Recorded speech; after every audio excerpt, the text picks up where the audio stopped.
For the Boston Celtics, it has been the kind of year teams dream about. Nightly clinics on how the game should be played.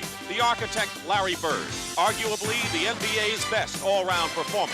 But Bird's 30 points took a backseat to the clutch second-half shooting of Dennis Johnson in the Celtics' first game playoff victory.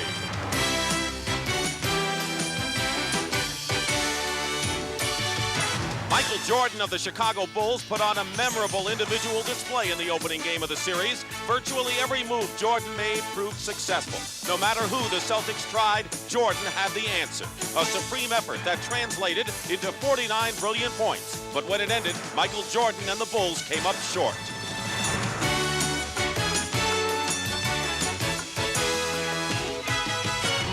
Today is game 2. Again, it's Bird and Jordan, two great stars of the NBA. Square off in Boston, the backdrop, as the Celtics and the Bulls go at it once more in the playoffs.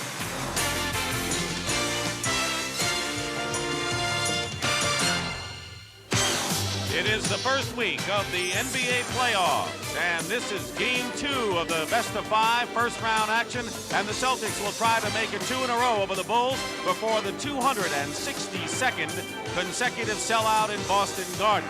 Looking at the Eastern Conference playoff fight, Atlanta already has a 2-0 lead. Milwaukee will try for 2 in a row against New Jersey later today, and Philadelphia will try to rebound from a stunning loss to Washington on Friday night. And hello again, everyone. I'm Dick Stockton, and welcome to the NBA on CBS. Well, the Boston Celtics won more games than anyone this year in the league. They had the biggest winning streak at 14. They have won more championships, as everyone knows, at 15. But perhaps the most impressive number was their fantastic and astounding home court record, 40-1. And 31 consecutive games to finish the season in the regular year, and then they beat Chicago in the first game. Tommy Heinsohn will be inducted into Basketball's Hall of Fame on May the 6th, who played for the Boston Celtics. On this very floor, this team apparently has no weaknesses. Is that true? They have a very strong inside game, Dick. Multiple low-post players, Robert Parrish, Kevin McHale, Bill Walton, Larry Bird. Very difficult to stop. Timely defense, team defense, the best kind. So they're very difficult to stop. Outside shooting, they've got it all. Now the Chicago Bulls, with over 50 losses, 52 to be exact, the worst record of any team in the playoffs, but they have a good excuse.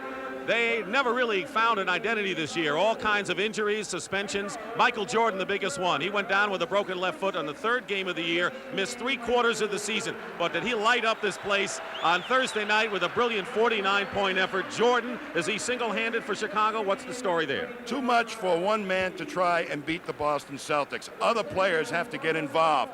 Michael Jordan scored half their points in the first half on the other night, and they end up 2 points down.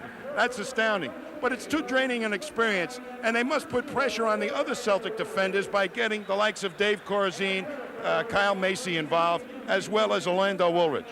All right, so that's the story right here, and Pat O'Brien is with the man who lit up the place, Michael Jordan.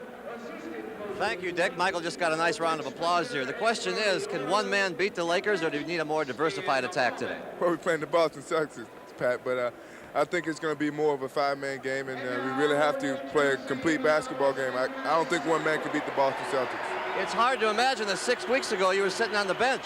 Yes, it is. It's very hard for me to imagine. I'm very happy I'm playing now, and I'm very happy that I can contribute to the team. All right, thank you. Good luck today. You don't have to remind me again that you are playing the Boston Celtics. Air Jordan's getting ready to take off. The problem is the runway is in Boston, so strap yourselves in. This is the NBA on CBS. The starting lineups for game 2 are the same as they were for game number 1. Starting out with the Chicago Bulls. Their leading scorer, Orlando Woolridge, up front. Top rebounder, rookie Charles Oakley, and veteran Dave Corzine. In the backcourt, Michael Jordan and Kyle Macy, playmaker, and Stan Albeck in his first year as coach of Chicago. For the Boston Celtics, their front court of Kevin McHale, Larry Bird, and Robert Parrish, all amongst the league leaders in scoring and shooting. And in the backcourt, Dennis Johnson, the catalyst on defense, Danny Ainge. Casey Jones, another marvelous job as coach of the Celtics. Jake O'Donnell and Jack Middleton are the officials, and Jack Neves will be the alternate. And we're underway here. The Celtics in white, the Bulls in red, and Boston controls. Dennis Johnson will check the matchups, guarded by Jordan inside McHale, and McHale gets a quick hoop inside. Stan Albeck hoping that their center, Dave Corzine, will be able to muscle Kevin McHale, take his inside game away from him. But the Celtics have a definite size advantage over the Chicago Bulls, who may be a little quicker, but they prefer not to run. At least they didn't in the first game. Jordan misses, and McHale gets the rebound. Danny Ainge had a fine year. Larry Bird, guarded by Woolridge. And Corzine gets the rebound for Chicago. Amazingly, in the regular season, in the season series, the Bulls had an edge in offensive rebounding over the Celtics. Not many teams can claim that. Oakley and Sidney Green, two real quick board bangers. Green starts it off the bench. Parrish blocks, and they're going to call goaltending against Robert Parrish and credit Michael Jordan. So it looks already as if the Celtics are going to give a lot of help to Michael Jordan.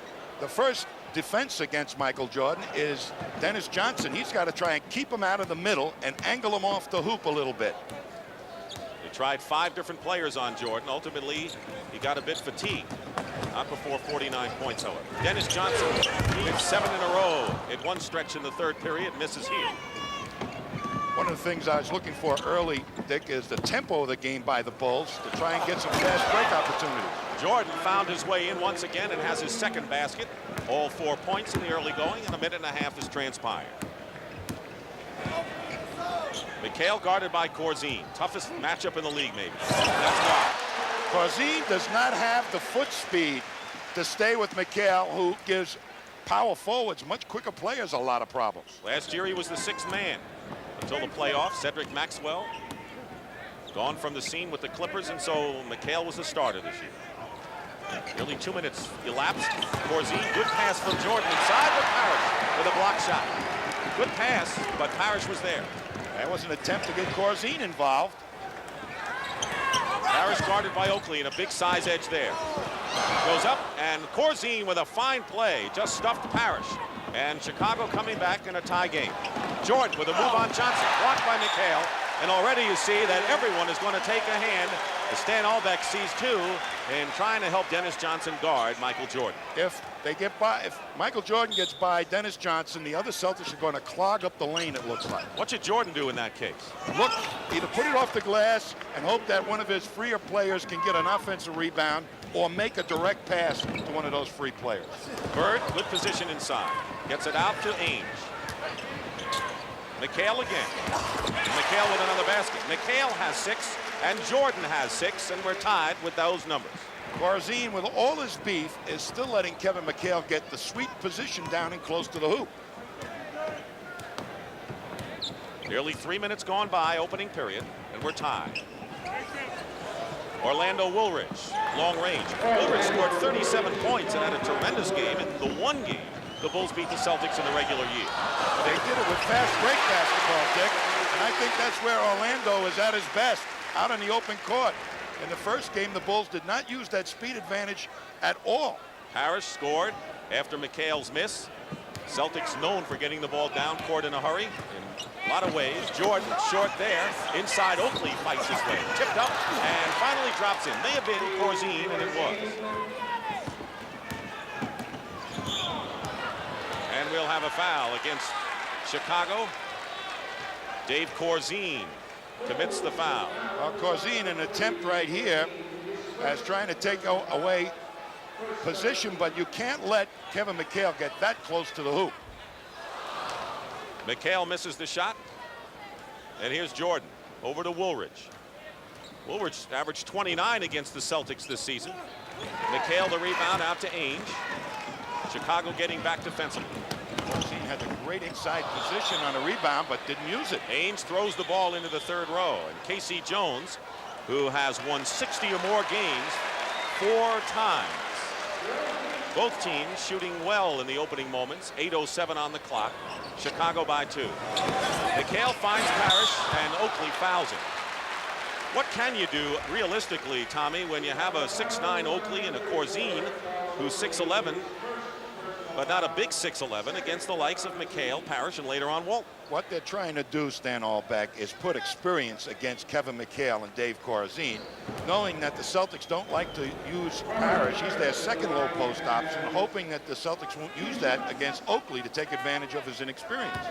Here's Parrish, who symbolized the size edge with a 14 rebound average against the Bulls in the 6 games during the regular year. I think that matchup, Parrish against Oakley, is their saber matchup. Whenever they really have some problems, they may go to that one. We're tied at 10. Game has been tied 5 times. Corzine moving outside, Bird guarding him, if you want to call it that. Bird does not like to guard someone. The basket counts, and a good play and a slice move in there by Orlando Woolridge. Interesting matchup stick by Casey Jones. Bird is guarding Corzine, and McHale takes Woolridge. Normally, you would expect Bird to take Woolridge, but Casey feels McHale, the bigger player, will be able to do a better job, take away the speed of Woolridge. McHale with the personal foul and a 3-point play by Orlando Woolridge. And Chicago leads 13-10. Parrish up against Oakley. Out of bounds. Chicago ball. Of course, Larry Bird, as you pointed out many times in the past, is probably one of the best safety men. A good team defender, not perhaps individual defender. So the last thing Casey wants to do is to have Bird guard one of the firepower men for Chicago. It's too much of a burden for Bird, and it's a smart adjustment by Casey Jones, in my opinion. Oakley hits from outside. So 4 of the starting 5 have scored for the Chicago Bulls. So they have spread the sugar around a little bit. Dennis Johnson misses, gets his own rebound, and try to get it over to Larry Bird, and Oakley may be called for his 2nd personal foul. What a year and a strong finish for the 9th pick, Charles Oakley. He's going to be a bona fide star in this league if he isn't already. He's got some things to learn, like how to get that shot off in the low post, but boy, does he bang on the boards. Actually drafted by Cleveland and then traded to Chicago in the deal involving Keith Lee, the rookie from Memphis State. Came from Virginia Union. A year later is playing at Boston Garden in the NBA playoffs. Celtics starting off not running as well, just like the other night. Feed to Aid. Dennis Johnson. There's Walton and Seasting on the Celtic bench. Maybe the key reasons why the Celtics have had such a great year, and good passing by Boston. And it's 15-12. Of course, the Bulls are getting back defensively. Stop that break. When the Celtics put the pressure on the defense by pushing it up fast, that's when they're at their best, both for layups and low post play. 8 on the shot clock. Oakley hit 1, fakes Parrish, goes in strong, and gets the basket. Charles Oakley at 6'9", leading rebounder for the Bulls this year. Stan Albeck's shot chart has to be complete by now. The only man who hasn't scored in the starting group has been Kyle Macy. Ainge goes for 3 and nearly had it. Spun out, rebound by Oakley.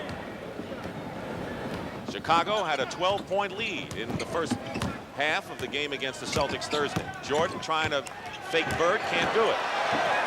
Hits the jumper, but Bird played pretty well defensively against Jordan there. You got to hang on Jordan's shooting hand. Most players try to force him to his left and make him bring the ball to you. Biggest lead of the game. 7 points for the Bulls. Under 6 minutes to go. Bird. McHale. Parrish. McHale made the big play, though. When the Celtics bang on the boards and they're perfectly capable of getting those offensive rebounds, that's when they're doubly difficult. McHale out to guard Woolridge in the lane. Tough shot, tough defense by McHale. Bird the rebound, and the Celtics trailing by 5 with 5:25 remaining in the first period, and Oakley intercepts that pass. Bird and Johnson back defensively. Oakley goes in, and they're going to call offensive foul. Bird, one of the great anticipators on defense, knew what Oakley was going to do there and got position. The master of the half-inch got him for the charge. And 3 fouls on Oakley, and he'll come out of the ball game when we return. The Houston Rockets let Sacramento get back in the game last night and ended up winning to take a 2-0 lead in that series. Robert Reed, 29 points. He's been starting in the backcourt. The Lakers, with another blowout over San Antonio, have a 2-0 lead. Magic Johnson with a superb game. Atlanta 2-0 over Detroit, winning for the second straight time on their home court. Dominique Wilkins, 50 points. But when was the last time you ever saw a 5'5" player? Talking about Spud Webb called for goaltending. And here's what happened in the waning seconds of the game. Spud Webb, the slam dunk champion, called for goaltending. And the Atlanta Hawks have a 2-0 lead, and a pretty good all-around game for Spud Webb as well. We're going to see some good offensive rebounding by the Celtics. Bird gets free there, but the shot left is no good. But watch McHale come along that baseline and just outposition Corzine. And then they hang tough. Parrish, Oakley turned them loose. And the Celtics are smart enough that if you don't block them out, they'll keep coming on the glass. Sidney Green has come into the ball game for the Chicago Bulls, replacing Charles Oakley, who's gone out with 3 personal fouls. Green was having a banner year and then went into a slump, has had tendonitis on the knee, and from what was the MVP of the Bulls at midseason, according to Allbeck, has been struggling lately. I think they need a big game from Sidney Green. He'll be guarding Robert Parrish. Green plays him well, and Woolridge gets the rebound. Green would not let Parrish go baseline. And now the Chicago Bulls with the ball in a 5-point lead. Sid Green's got the speed and the mobility to give Parrish problems. And he can hit outside, too, if you need that. Kyle Macy looking inside. There's Sidney Green. Loose ball, and Danny Ainge, scrappy as he is, comes down with it with 4.5 minutes to play. Larry Bird goes for a 3-pointer. Johnson is there. And Dennis Johnson goes up. McHale knocks it away, and it's Chicago ball. Dennis Johnson can't believe he wasn't fouled on that play. Gives some good looks, doesn't he? Larry Bird, by the way, is 0 for 3 shooting and has not scored yet. Michael Jordan has 8 points and is the game-high scorer. Going baseline. Michael Jordan, the basket good and a foul. Fantastic quickness going to the baseline. They sure got and sent him to his left. Watch him come to his left. Dennis Johnson saying, you can have the baseline. They're hoping that Parrish will be able to get in there and at least intimidate him, but he didn't move quick enough. Bill Walton is making an early entrance, and Parrish, who committed the personal foul, goes out of the ball game. But here's Bill Walton, a very key acquisition for the Celtics at 33 years of age from the LA Clippers for Cedric Maxwell. Comes into the ball game with 4:15 now remaining in the first period. This lead by the Bulls is a much more solid lead today than it was in the previous ball game. Bird can't convert on a good feed from Walton. Walton's one of the best big men passers in the game. Good defender and rebounder. But meanwhile, Chicago can open it up to a 10-point lead if they can score here. Corzine against Bird, takes it inside. McHale on the rebound as Green fails on the tip-in. Celtics defense is giving up an awful lot of easy shots to the Bulls. They're forced to play more one-on-one defense, though, in this game than they were in the opener. They have a good advantage. Corzine being guarded by Bird in the low post. Still Boston ball. They didn't score, but a good pass here with Walton the key. Boy, you're going to see him cut to the hoop. Little push by Bird, loses his man. Wide open now, but tough shot, tough angle to get the shot off. Celtics turn it over again, and they're ragged right now in the opening moments. 3:31 to go in the first period. The Washington Bullets have an early lead over the Philadelphia 76ers, who are playing again without Moses Malone. We'll keep you posted on that game. Jordan goes up, ball slapped away, but Jordan winds up with it and draws the foul. Playing Michael Jordan one-on-one is, for a guy like Dennis Johnson, who's a great defensive player, it's very difficult because Jordan's got the speed advantage, the quick step, and he can go right, left, or over you. And Dennis Johnson that time tried to force him to his left, left just a little bit too much room for him to get to the hoop. Walton committed the foul, his first, and here's Michael Jordan, rookie of the year last year, and led his team in virtually every category, including rebound. And a 10-point lead for the Chicago Bulls. And the crowd getting a bit antsy here. They're not used to the Celtics trailing. There's no pace to the game for the Celtics. The Bulls have got them in dance tempo. Knocked away. Jordan to Woolridge. Ainge is back. Woolridge goes up, and they're going to foul. The only thing Danny Ainge could do. And it'll be a 2-shot foul. The Celtics with the turnovers. Unlikely for that team against Chicago. Foul was on Ainge, and Orlando Woolridge will go to the line and shoot a pair. Well, that was off a steal. By getting him out on the wing, they have a speed advantage there for a fast break basketball. Bird, he's guarding Bird, and by the time McHale gets up to get him, he could be well up the court if they push the ball up the floor of the Bulls. Woolridge in his 5th year scored 25 points in the first game, but didn't get underway much early. Right now he has 6 points. 1 out of 2 for Woolridge. It's 25-14. The Bulls by 11. Under 3 minutes to play in the opening period. Johnson is open. Dennis Johnson. Celtics have to hit some of those outside shots to open up the inside game for McHale and Walton and Bird. Bird has not scored yet. Woolridge outside hits. 8 points now for Orlando Woolridge. First time this year he shot under 50% in his career. Open again is Dennis Johnson. Jordan picks him up. Knocked away by Jordan, and they're going to call the foul as Dennis Johnson hits the parquet as hard as you could want. And a timeout is called. 2 minutes and 20 seconds remaining in the opening period. The foul is on Sidney Green.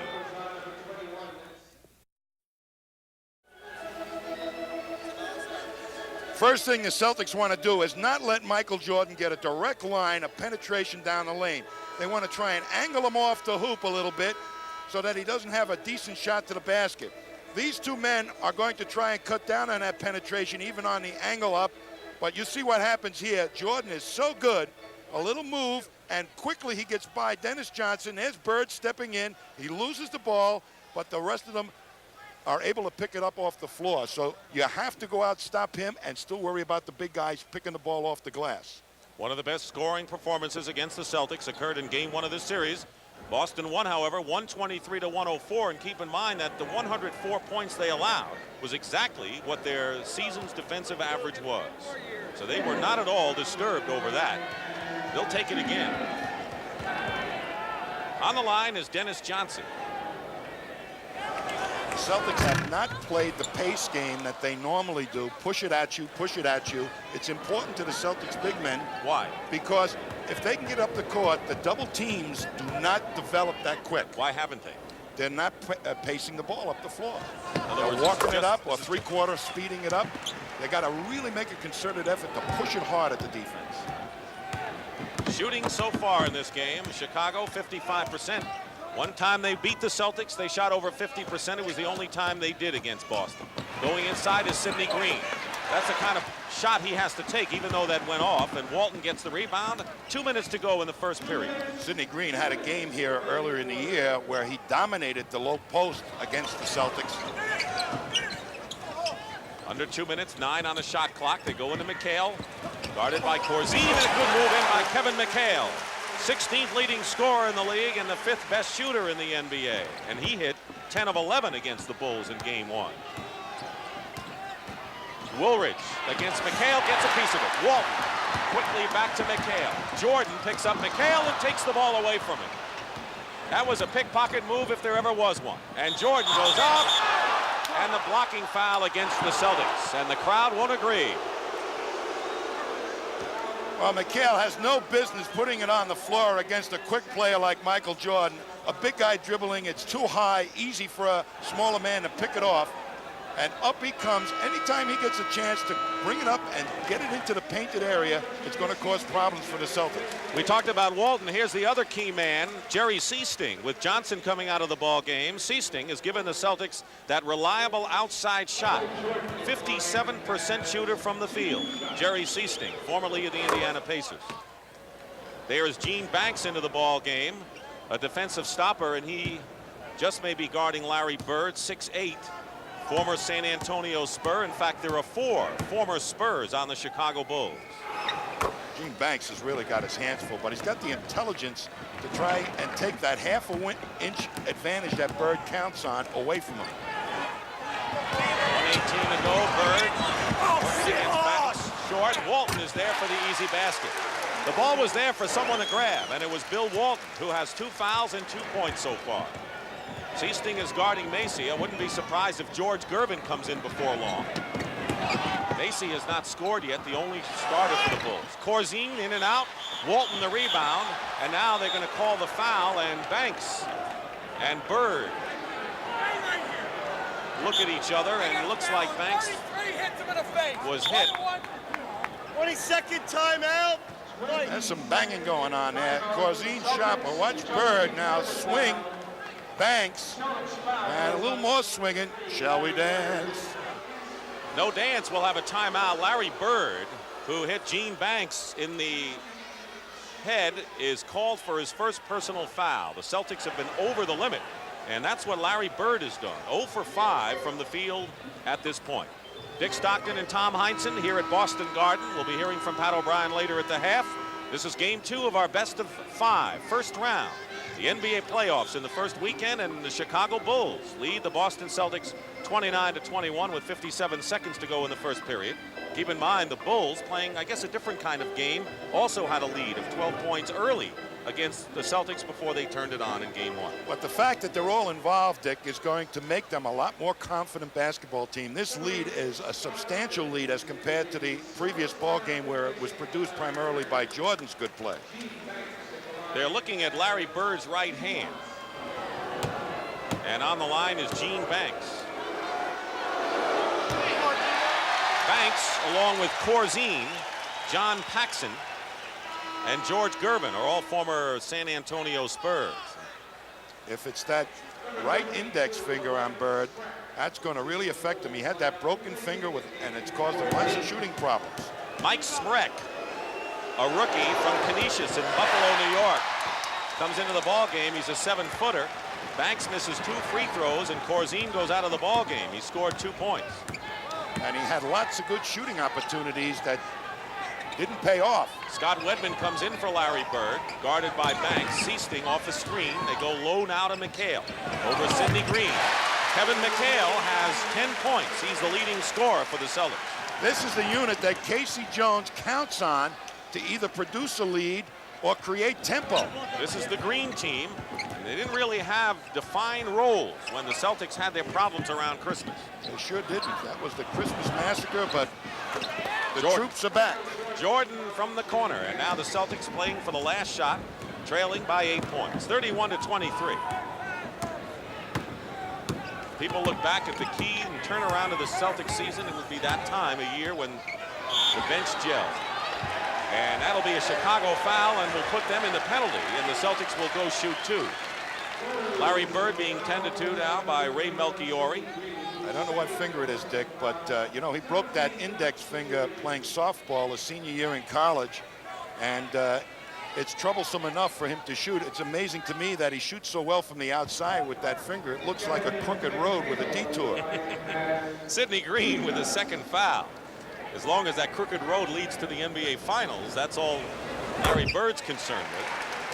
By the way, Bird finally did rid himself of those back and elbow problems this year. He started out shooting well under 45% and then got hot in the latter stages of the year. McHale's free throws, 31-25, 6 seconds to go. Banks has Walton on his back. Macy's shot at the buzzer is good. The basket counts, and the Chicago Bulls, who lost 52 games this year, have taken a 33-25 lead, and Larry Bird has yet to score a point in game 2 of this best-of-5 series.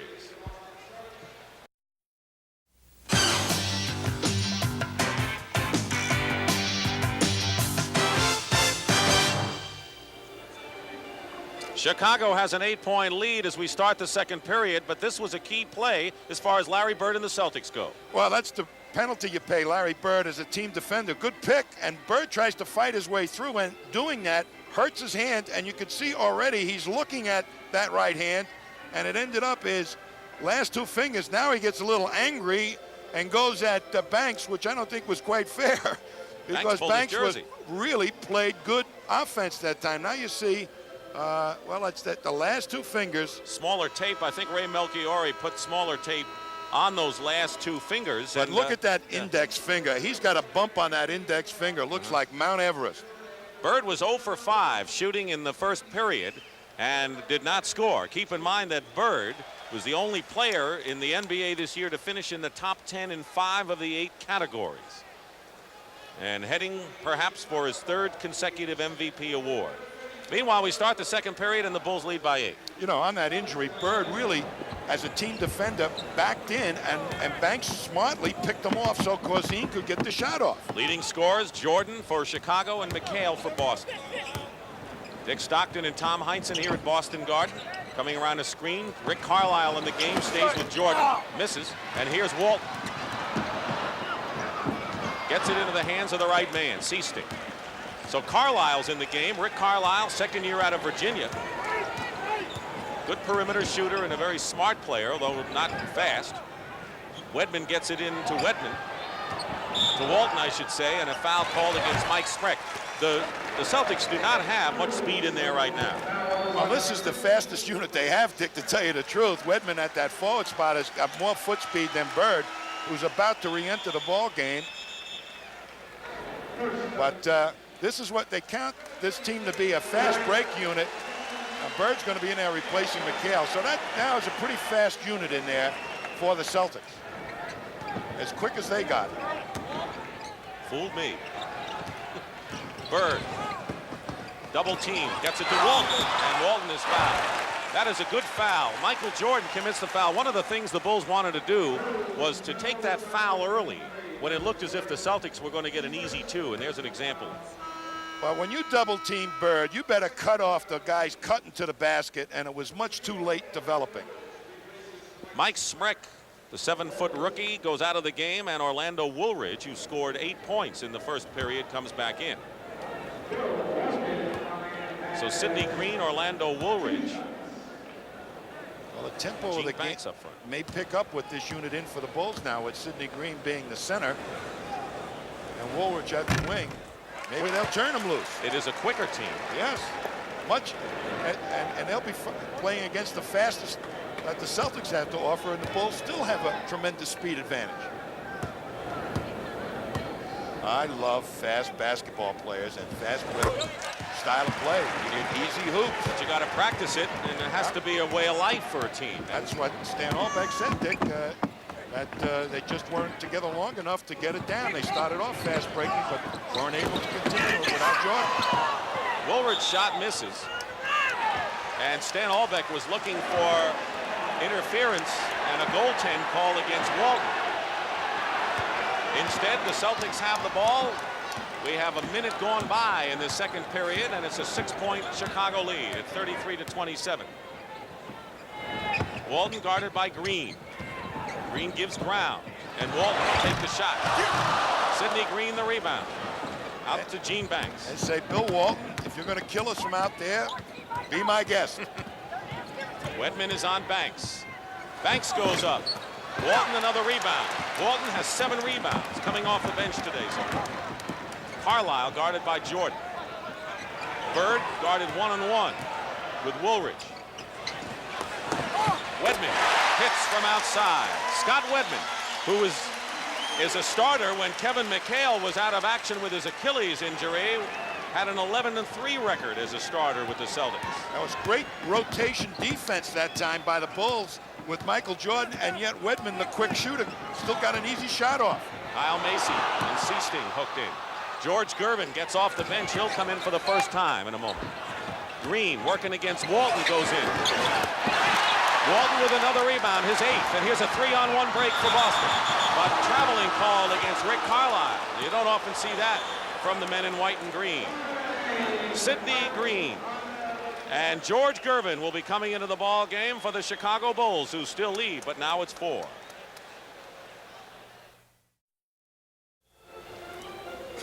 Take a look at the Western Conference first round, also best of 5. The Lakers lead 2-0. So does Houston. Dallas and Denver have 1-0 lead in their respective series. Utah plays Dallas tonight, and a couple of key performers. Mark Aguirre with back spasms is questionable for the Dallas Mavericks. Adrian Dantley will not play for the 2nd straight time for the Utah Jazz. Well, I think Dantley is as important to his ball club as Aguirre is to his, so that might cancel each other out. But if either one of them is able to play, it's going to give his team a tremendous advantage. Right in the middle there is number 8, George Gervin. who will be 34 years of age a week from today. 14th year, but his first with Chicago. Played, of course, at San Antonio. The 7th all-time leading scorer with over 26,500 points. All-time playoff scoring average is right behind Jerry West. So George Gervin, who's really had to make a traumatic adjustment going from San Antonio to Chicago, coming off the bench here. Playing a lot less minutes, but he's always been great in the low post, and he's going to have a young player against him, Rick Carlisle. And they're going to isolate right now. The Chicago Bulls spreading out their offense, making the Celtics play individual defense, not the team variety. They get it into Gene Banks. Banks gets the basket. That is the best of Gene Banks, under control. We're going to look for more isolation plays, I think, here from the Bulls. Right now, Michael Jordan is on the bench, and we have an illegal defense call against Chicago. They had 3 guys pass that imaginary line down the middle of the foul lane. And it took them a while to call it illegal defense. Bird saw it. 9.5 minutes to go in the first half. Walton, baseline, loose ball, scrap, and the foul against Chicago. Dennis Johnson reports back in the game for the Celtics. And Rick Carlisle sits down. If the Bulls can get George Gervin going and get those ice fingers going, I mean, he turns to white heat when he's really firing away. Shot 47%, the lowest of his career this season. That's because of less minutes. Walton banks it. Bird gets an easy 2. Larry Bird with his first points of the game, and it comes with 9 minutes and 12 seconds remaining in the first half, and the Chicago Bulls cling to that 4-point lead. They had it up to 11. The only lead Boston had was the first points of the game. Without Jordan in the game, they've got to find a guy they can give the ball to and count on him to get him a couple of points. Gervin going in, crashing the boards, and a good play inside. Sidney Green. Sidney Green with his first basket. He is really great at crashing the board if you don't block him out on a penetration move. Bird over Woolridge. He may be getting hot now. He got a layup. Maybe that's all he needed. And now the outside shot, and it's a 4-point, 37-33 affair. John Paxson getting off the bench for the Chicago Bulls, coming in to replace Macy, perhaps. Banks finally fires it with 7 seconds on the shot, and Gene Banks with his second basket, and it's up to 6 once more. They certainly were looking to get it to Gervin that time, to the point where Bird fell off and gave Banks the shot. Bird with 2 straight, misses that shot. Banks has the rebound, forcing the action. The Bulls running a lot more than they had. They didn't run at all, really, in game 1. Macy controlling, guarded by Cecil. Here's Woolridge. And in there is Sidney Green on the weak side. Jordan remains on the bench, shaking his head, and the Chicago Bulls have raised their lead to 8 with Jordan sitting. I'll tell you, Walton retreated to stop any kind of penetration, forgot about Sidney Green. You can't do that with Sidney Green. He'll kill you on the glass. Once Sidney Green comes swooping in, Walton has got him, forgets where he is, going for the rebound himself, and there's Green, the great leaper, right behind him with more than an elbow of leaping ability above Walton. John Paxson comes in the backcourt, and Robert Parrish is back for the Celtics. Parrish over the top commits the loose ball foul. Orlando Woolridge, who committed that last personal, was fouled by Parrish. Second foul on Parrish. So right now Chicago has John Paxson, almost a carbon copy of Kyle Macy, perhaps a little stronger and quicker. In the backcourt, Corzine is in with Banks, Woolridge, and Gervin. Jordan still on the bench. Woolridge. Gervin tries to keep it alive. Into the hands of Dennis Johnson. And a Chicago foul, and there's another good foul for Chicago, because that was a 3-on-1 break for Boston. And John Paxson against some big guys that were going to swoop in. I'm amazed that Sidney Green came out of that ball game right now, because he was giving them that second effort that was producing some solid points. 2 shots for Dennis Johnson. The foul was on Banks. We've been talking about getting Sidney Green his head back into the game and feeling good about himself. The boy made 2 great moves, and back on the Well, bench. keep in mind, he has tendonitis of the knee, and that may be a factor in this thing. And so they got some good moments from Green. We'll see when he comes back. That's the other side. But the leaping ability that time didn't look like he was thinking about his tendonitis. Didn't look like he was thinking about anything but winning this game. That's right. 7 minutes to go in the first half. 41-34 in favor of Chicago. Gervin. Woolridge inside. Tried to draw the foul. He couldn't. Bird bodied him well. McHale comes down with the ball into the hands of Dennis Johnson. He tries to draw the foul. Parrish sees Dennis Johnson open. Doesn't go that way. Bird, pick and roll, decides to go strong to the hoop. Well, they all just let him swoop through there, the Bulls. And it's a 5-point Chicago lead with 6 minutes and 20 seconds to go in the first half, and a 22nd timeout called by Chicago. A little fake pick and roll. That creates a little problem, but watch, they allow Bird to just swoop in. They never cut off his penetration. Corzine trying to maintain contact with McHale. Didn't get there quick enough.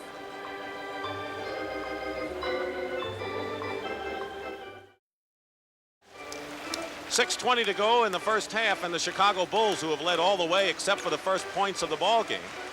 Speaking about a close game at the Spectrum in Philadelphia, the Washington Bullets are tied with the 76ers at 35. They're in the second period, and Washington leads 1-0 in that series. Michael Jordan has been on the bench the last 4 minutes, and the Bulls have been none the worse for wear. They've produced some other offense. Let's see if they get to work Gervin a little bit.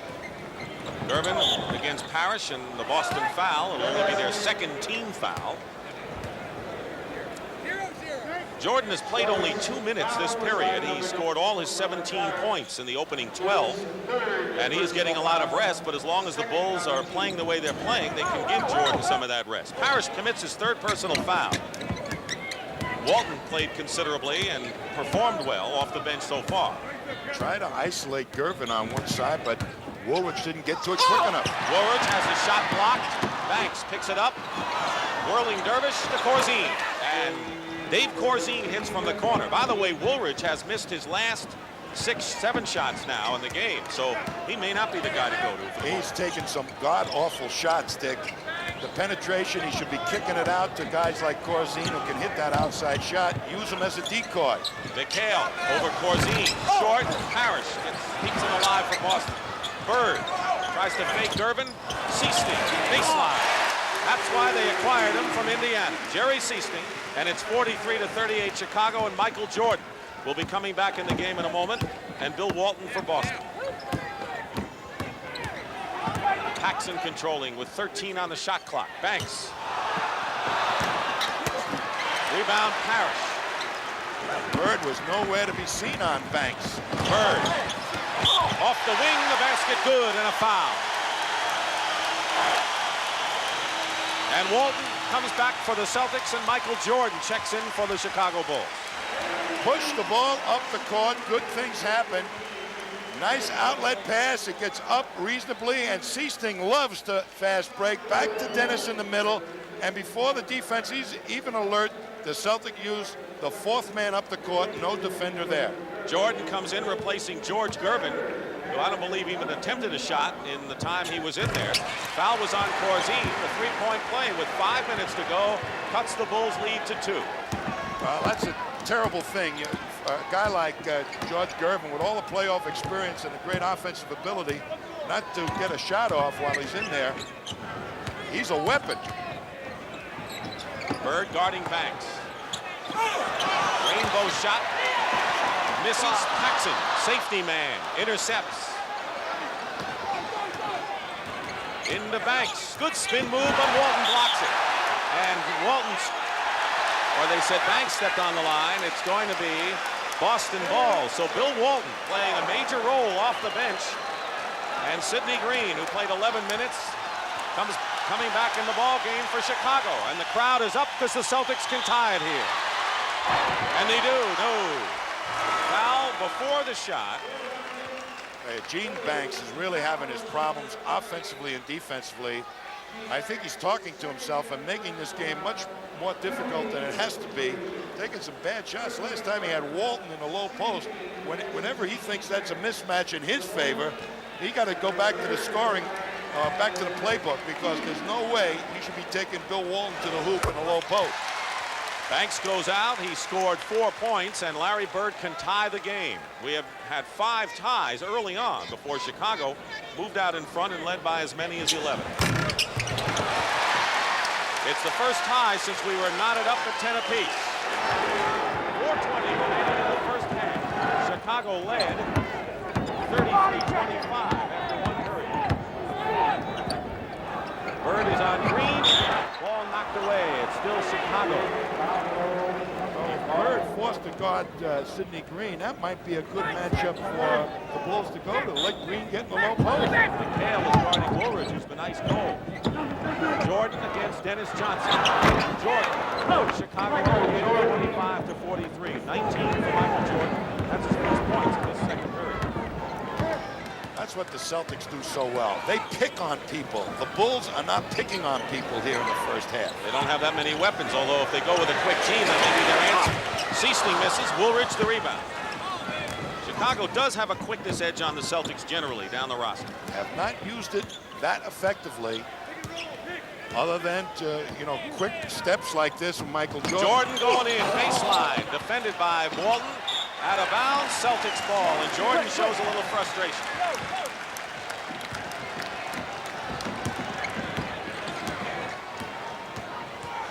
Dennis Johnson over Jordan. Sidney Green the rebound. 3:15 to go. Jordan inside to Woolridge. Basket good and a foul. And that looked like a Celtic playbook. When he gets in the paint, remember, try and angle him off. He gets everybody looking because their concern is him, and he has become alert himself as a decoy for somebody to slip behind the defenders who have lost their attention, and Woolridge smart that time to get open. Interestingly enough, Walton with the foul, his third, so the 2 Celtic centers, Parrish and Walton, each are burdened with 3 personal fouls right now, and Parrish on the bench. 48-43 in favor of Chicago, winding down to 3 minutes to go in the half. Danny Ainge will return, and Jerry Seesling goes out for the Celtics, and we'll have a timeout ourselves with just 1 second, less than 3 minutes to go in the half. Celtics inbounding, and Larry Bird. What's the story with Bird today? How are the Bulls playing? Bird said that his prime function, he thought, was to really develop the inside game for the others and not to look for a shot. But the Bulls are also getting out there and challenging him on his outside shot. McHale draws the foul. And looks like he hit his head. McHale scored all his 12 points in the first period. He has none this quarter. Larry Bird has all of his 11 this period. Let's see what happens here. He gets sandwiched, and somebody comes over. And actually what happened, it looked like he got a little whiplash or an elbow in the forehead. Dave Corzine commits his 3rd foul. Oakley and Corzine each with 3. So McHale trying to get the cobwebs out. Want to remind you that you're watching the second game of a best-of-5 first-round NBA playoff at Boston Garden. Dick Stockton and Tom Heinsohn here on CBS. The Boston Celtics with the best record in the league and a 41-1 record at the Garden this year, trailing right now 48-43 and 2:56 to go in the first half. Foul Story.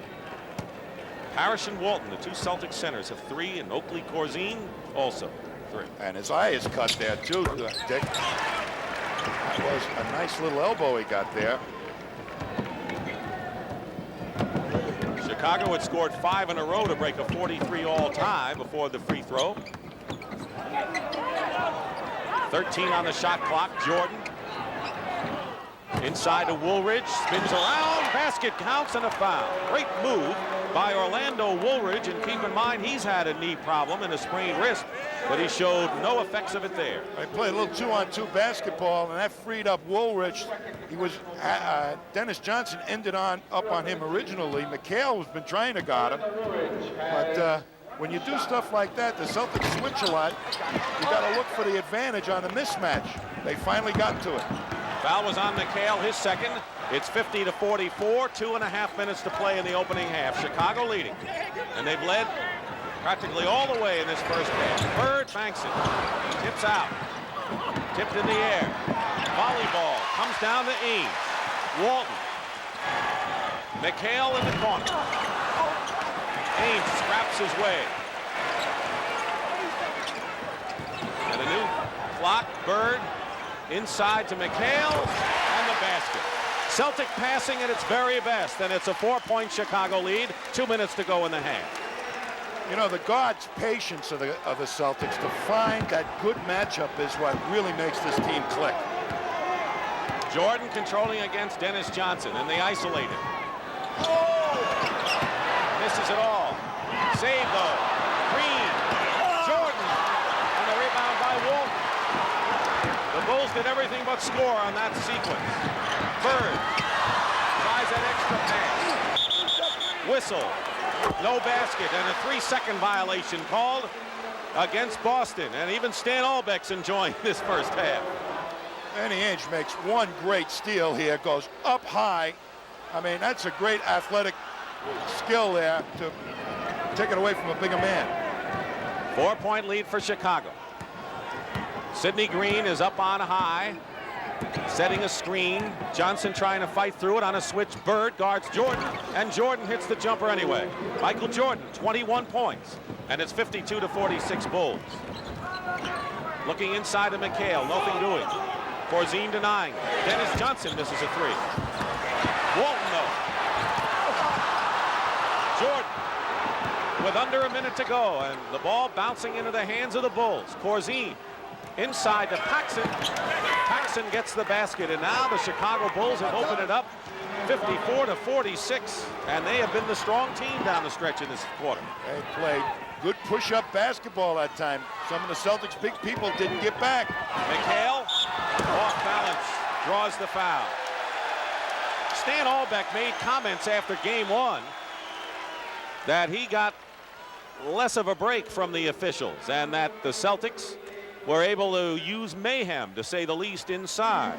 Of course, Casey Jones said, well, if they're playing a physical game, what do you expect?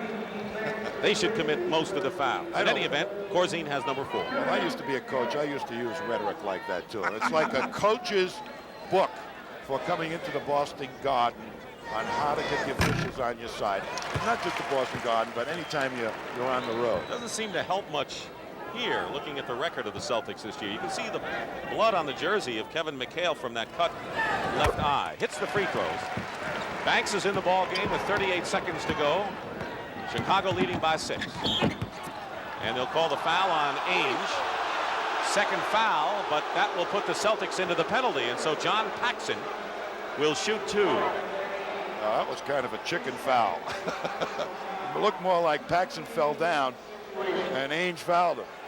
Paxson, of course, comes from a great bloodline of basketball people. Of course, you must have played against his dad. I certainly did. A great player. With the Lakers and the Royals, and his brother, of course, Jim, is with the Portland Trailblazers. They want this man here to shoot more. They want him to get that outside shot going. They feel he can push it up the floor better than even Kyle Mason. 34 seconds to go. 8-point lead for Chicago. Their biggest lead was 11. Ainge taking it all the way in. Bird tipping. Walton tips it in. And Bill Walton with 6 points in the ball game and 13 rebounds has been the key center, not Parrish so far for the Celtics. Celtics used some great stuff on the offensive boards on those fast breaks. That penetration by Danny Ainge that time, even though he missed it, he produced the 2 points for the team. 6 on the shot clock, so there's a 3-second differential. Jordan with a fake shot and draws the foul. Dennis Johnson, beside himself with frustration after that, did not agree with it. That's his first personal foul. When Michael Jordan beats you going to the right, you have to lean across him and bring your hand down, and that's when the official will normally call the foul. Mike Tebow, who is one of the assistant coaches with Chicago, said about Jordan, he's got the jump shot ability of a Jerry West and the ability to go to the hoop of a Julius Erving. Pretty good people to be compared with. I call him Mercury. You ever hold Mercury in your hand? He's all over the place. Foul with 3 seconds to go, and now it's Michael Jordan who is complaining. There is Mike Tebow kneeling down. Actually, Tebow is not on the bench. He must be upstairs sending in plays from the top. The foul. Helicopter, huh? Sidney Green gets called with his 3rd personal foul. Corzine has 4. Oakley and Green 3 for Chicago. Parrish and Walton each with 3 for Boston. The Bulls have played as well as they can play. And the Celtics really haven't gotten their game together whatsoever, and the Celtics are still in it. Celtics are rarely out of it this early. I guess, though, in the one loss they experienced to Portland here, they were out of it early. That was a rout. Right. 1 out of 2, 2 seconds to go, and then that shot will not count if it goes. Larry Bird had 12 all this period, but Michael Jordan has 23 points, and the Chicago Bulls, who need a win here, and that would make headlines in any event, any team beating the Celtics at Boston Garden, lead 58-51 at halftime. Celtics lead 1-0 in games, but the Bulls lead here 58-51 at Boston Garden, where the Celtics lost only 1 time this year. Tommy, is that 58-51 Chicago lead deceiving in any way? It could very well be, Dick. The Celtics shot very poorly, and the Bulls defense against the low post game, the various double teamings that they did, confused the Celtics, and I think they might get that straightened away at halftime. They're used to it. I think they might have taken the Bulls a little lightly in this first half. I think the Bulls should be up by at least 20. Let's take a look at some of the key statistics of the first half. Michael Jordan owned the backcourt, 23. The Celtics combined had only 8. Rare for the Chicago Bulls to turn it over only 1 time in a half, but that's what they did. But when it came to the offensive rebounding, Boston owned that aspect of the game, and they out-rebounded the Bulls 33-18. And when was the last time you saw the Celtics shoot 38% in a half? And that's what they did, yet they trailed by only 7, underway 3rd period. Kyle Macy in the backcourt along with Michael Jordan, who has the ball now. Gene Banks starts at forward with Oakley and Woolridge. This is a very unusual lineup that the Bulls have out there. Who is playing center? Oakley, Woolridge. They got a small front line in there, the Bulls, but very fast. Maybe they're going to run. Celtics' only lead in the game was 2-0 to start things. Inside of McHale. McHale starts things in the second half, and he has 19 points, and it's a 5-point lead. Oakley hardly played in that first half. As a matter of fact, just 7 minutes and scored 4 points. Sidney Green, the key man again, perhaps off the bench, as Woolridge misses. He's taken some wild shots, hasn't he? I think he got fouled that time. Looking inside, McHale against Oakley company. Misses that shot. Parrish underneath the hoop. Had to bring it out. Lost it out of bounds.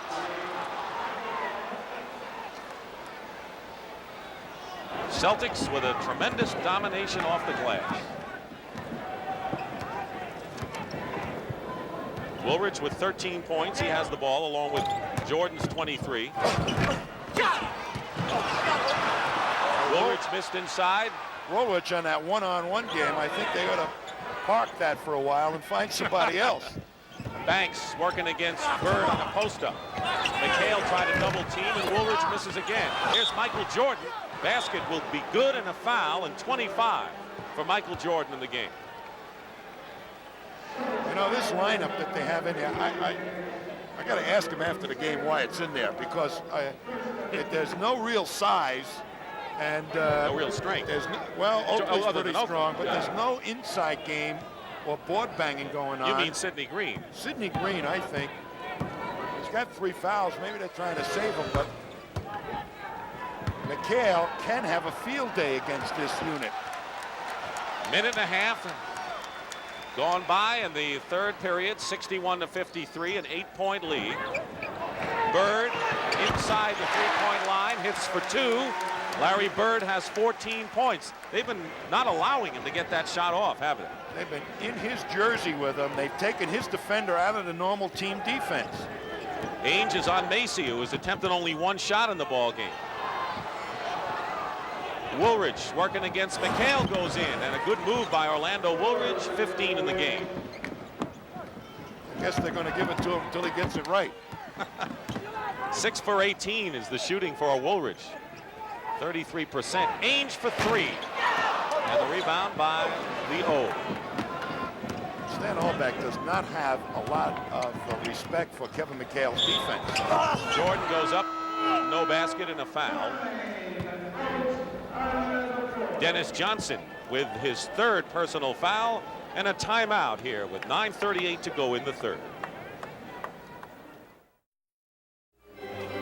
So Michael Jordan with 49 in game 1, 26 right now, and Tommy asked some of the Celtic guards their observations on how to play Michael Jordan. Foul him and hope someone else can come in and do the job. You know, if the team can't stop him, maybe he'll shoot himself to death. I don't know. I guess you give a call to Clint Eastwood because there's not much you can do at that point. Just let him go. They all tried on Thursday, including this man, Dennis Johnson. But when the second half came to play, Dennis Johnson with a tremendous effort. He had 7 baskets in a row in the 3rd period and 26, and he did a better job against Jordan. By the way, Celtic guards are shooting 3 for 13. Chicago with it with Jordan with 9.5. Long range, Jordan hits. And a 10-point lead for the Chicago Bulls. Keep in mind their biggest lead in the first half was 11, and they're close to that now. Crowd getting a bit anxious again, Tom. Boy, and Gene Banks is doing a well of a job of trying to stay with Larry Bird. Not an easy task. Oakley comes out to meet him, and Bird hits. Larry Bird now hitting 2 outside shots in the first 3 minutes of this 3rd period. Casey Jones counts on Larry Bird to bring him out of the doldrums. He's done it. Remember that Philadelphia game here when he did it to the tune of 3 3-point plays in the final moments of the first half. Jordan working against Dennis Johnson. McHale getting ready to help out. He does, but Banks is there with a feed, and Parrish commits the foul, and that'll be his 4th personal foul. 4 on 0-0. Now, Larry Bird forgot Gene Banks and let him sneak in there. Bird, the ultimate team defender for the Celtics, had his total concentration on Jordan that time. The advantage of the great depth the Celtics have. Bill Walton, Parrish goes out. He has scored 6 points and is burdened with 4 fouls, but Bill Walton has 6 points and 13 rebounds in the game, and he has been the big center force for the Celtics today. Dick Stockton and Tom Heinsohn here at Boston Garden. Capacity crowd, 262nd consecutive. First weekend of the NBA playoffs here on CBS, and the Celtics trailing the Chicago Bulls by 10, 67-57. A big shocker if the Bulls can hold the lead. Boston lost only once here all year. Leading though 1-0 in the best of 5. Walton puts up the short shot. There was a little confusion factor that Stan Albeck hoped to introduce into his defense in the low post. Sometimes double team, sometimes not. Send the double from different directions. It's working. Jordan again handling the ball with 11 on the shot clock. Dueling with Dennis Johnson. Walton loses the rebound to Woolridge and fouls him.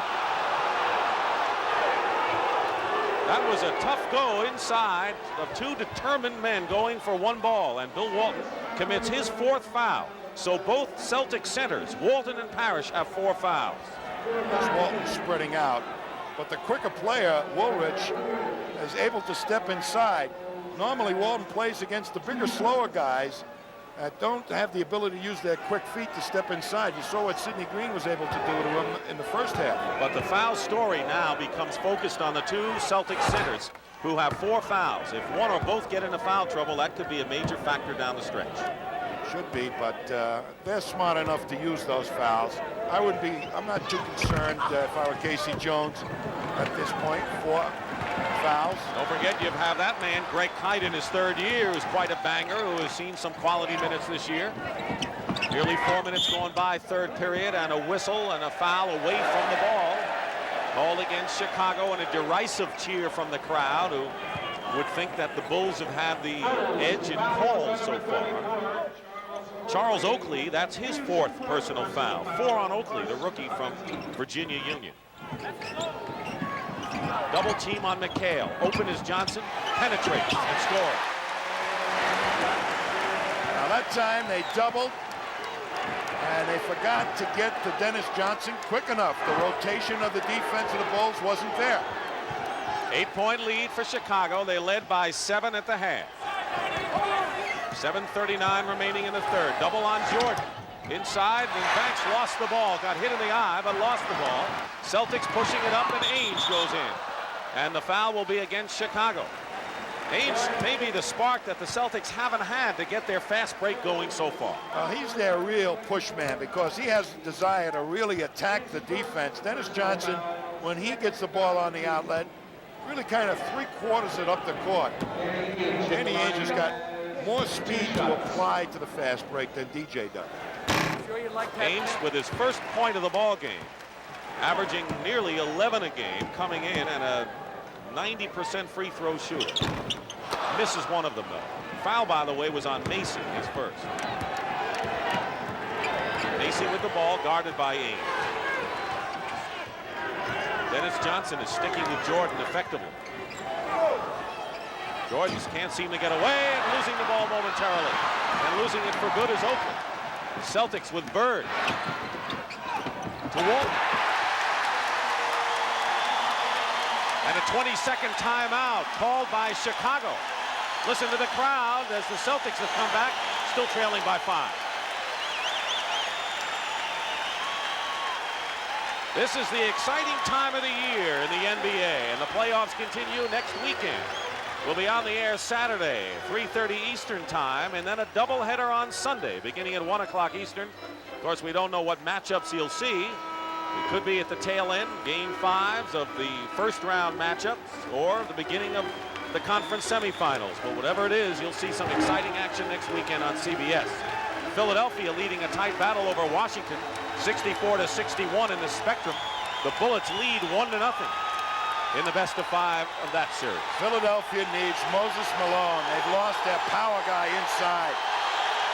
Crowd has turned up a notch here. See how Chicago responds. Woolridge. Banks. And Banks quiets them for the moment at least. Oh, what a smart play by Gene Banks. Got right in there as they went to the penetration, got the good position on the offensive board. Celtics spreading out their offense, making Chicago play more one-on-one defense, not the team variety. Ainge with a move on Macy. And a foul on the pass, a one-shot foul. Let's watch Banks here on the glass you talked about. There's Larry Bird going to the penetration, and look at Banks coming right in there, steps inside with nobody really blocking him out. Timeout called by Boston with 6:27 remaining in the third. Celtics have won 32 in a row at home, but the point is, in the best all-time home record in the history of the league, at 40-1, every home team has won so far in the playoffs, with the exception of the first game when the Bullets shocked Philadelphia with that 18-0 spurt at the end. Well, the further you go into the playoffs, Dick, the home court advantage isn't as great because the teams are closer together in talent, and they're closer together in mental toughness and battling against the home crowd. Know one thing, and that is the Houston Rockets with a 2-0 lead over Sacramento have to play that Tuesday night game in the Arco Dome where the Kings were unbeaten this year. See if that jinx continues. Very impressed with the Bulls in this quarter. They've used a lot of good, solid offense. Bird from Walton. Even with that strange lineup, huh? With that strange, I got to ask him after the game why he came out. I never would have thought of this lineup. Folks, if you want to know what Tommy's doing after the game, he'll be asking Stan Albeck about his lineup. They don't have a true center in there. Woolridge working against McHale. The basket is good and a foul. Orlando Woolridge gets the hoop. And Woolridge now with 19 points. You know what I think it is, Dick? I think that Stan Albeck really feels that there's not enough good one-on-one defenders on the Celtics. He has the move by Woolridge against McHale. He feels McHale can't guard Woolridge. That's why he's attacking him. I would have never believed it myself. I think McHale's a very good defensive Another player. point here, the Celtics shot 38% in the first half. They're 7 for 9 so far in the third period, and yet the Bulls have added a point to their lead. And a whistle before the shot, illegal defense against Chicago, and that's a technical foul. The second time an illegal defensive call is made, it's a technical. So Danny Ainge, who's been shooting Interestingly enough, Larry Bird was the free throw shooting champion this year, but Ainge has been shooting the tees lately. We have not seen any tempo in this game in the third quarter whatsoever. This has been a chess match with Boris taking 2 minutes to think about his next move. That's how long the game is developing as far as I'm concerned. No pace whatsoever. Dennis Johnson with the ball. Boris now. with the ball. Yeah, 5:40 to go. Bird going in on Banks. And Larry Bird with a left-handed move with 20 points now in the ball game. Keep in mind, he did not score until there were over 9 minutes remaining in the first half. Well, they didn't double him that time, and Banks forced him to the middle, made him take a tough shot. He's 4 for 4 this half. Macy hits it, and the foul on Ainge. And I'm sure Casey Jones is saying, here's a guy that's taken 1 shot in the game. Why foul him all the way out there? Well, that's a shot. And I think when you take a long distance shot like that, Kyle Macy, if he hits it, and all of a sudden it changes your thinking on the way you're going to drop into the paint to help. You got to go out there and try and shut him down a little bit. Ainge with 3. Well, they got burned to a 3-point. Fare thee well, and it's 77-69. Once again, Chicago by 8 with 5 minutes, 10 seconds to go. And they've isoed Bird. Foul against Chicago. You're right. If Chicago can do it with Woolridge and or Jordan, the Celtics can do it with Larry Bird. And nobody got to the rotation to stop that cutter quite quick enough. Almost got a hoop out of it. 2 fouls now on Orlando Woolridge, and Johnson is shooting 2 shots. Well, Bird is responding to the defense that the Bulls are playing against him. One time he doesn't get doubled, he makes the swooping move into the lane. This time he gets doubled, he sets up 2 easy free throws. Is that taking what the defense gives you? Well, he's a guy that, as I said in the beginning, takes advantage of every half inch. Imagine if you give him a yard. 6-point game, Chicago leading. Biggest lead was 11 in the first half. They had a 10-point lead here in this period. Jordan with a juke and a move, and Dennis Johnson got a piece of it. Boy, that was some defensive play by Dennis Johnson. Celtics can cut it to 4. Knocked away, Chicago ball. That was a terrible call. Terrible call. The man was on his arm. Should have been a foul. Jordan out up on top. A 1-4 offensive alignment for the Bulls. Macy working Ainge. Banks. Woolridge. He swung it nicely, but Woolridge missed it all. And the Celtics once again with a chance to cut it to 4. Bird. He lost his footing, but yet made the layup. And a timeout by Stan Albeck. It's a 4-point Chicago lead.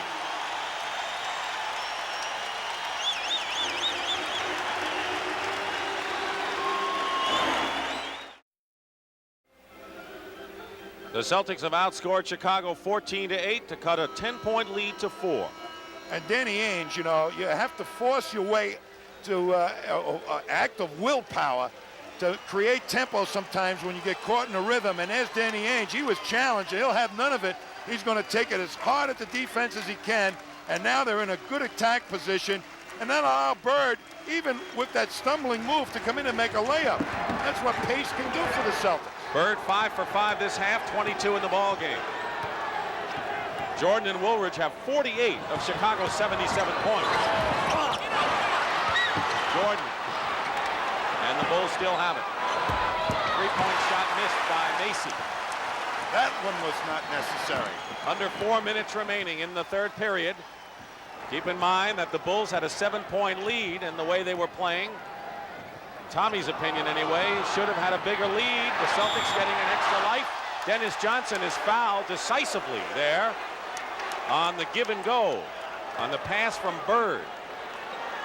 Well, that time, There's no tougher guard in the league than they Dennis Johnson. double-teamed Bird, and they isolated Bird down there. Everybody on the weak side of the Celtics is away from the ball, but they did move quickly, but not quick enough. Wedman replaces McHale, who has 19 but only 2 in this third period. Well, they are not going to the low post game. Casey Jones says Larry Bird shall lead us out of the darkness, not Kevin McHale, and so far he's been doing a pretty good job. Bill Walton has been the Celtics center, played more time than Robert Parrish, although both have 4 personal fouls with 3:42 remaining in this third period. The Bulls now have to continue to play intelligent basketball like they did the first couple of minutes of this game. They slowed the tempo down. Down to 2. Don't take bad shots. Move it around. And the Bullets have regained the lead over Philadelphia, 79-75. The Celtics, meanwhile, have scored 6 in a row. And Dennis Johnson hacks Michael Jordan, and that'll be number 4 on DJ. 4 fouls on Dennis Johnson. Welcome to the club. Parrish and Walton, charter members right now. And Dennis is playing him straight up nose, and that means that Jordan, with that great first step, can get by Dennis because Dennis doesn't have the same kind of foot movement and foot speed. Jordan is 8 for 8 from the line. Going for his 30th point of the game here.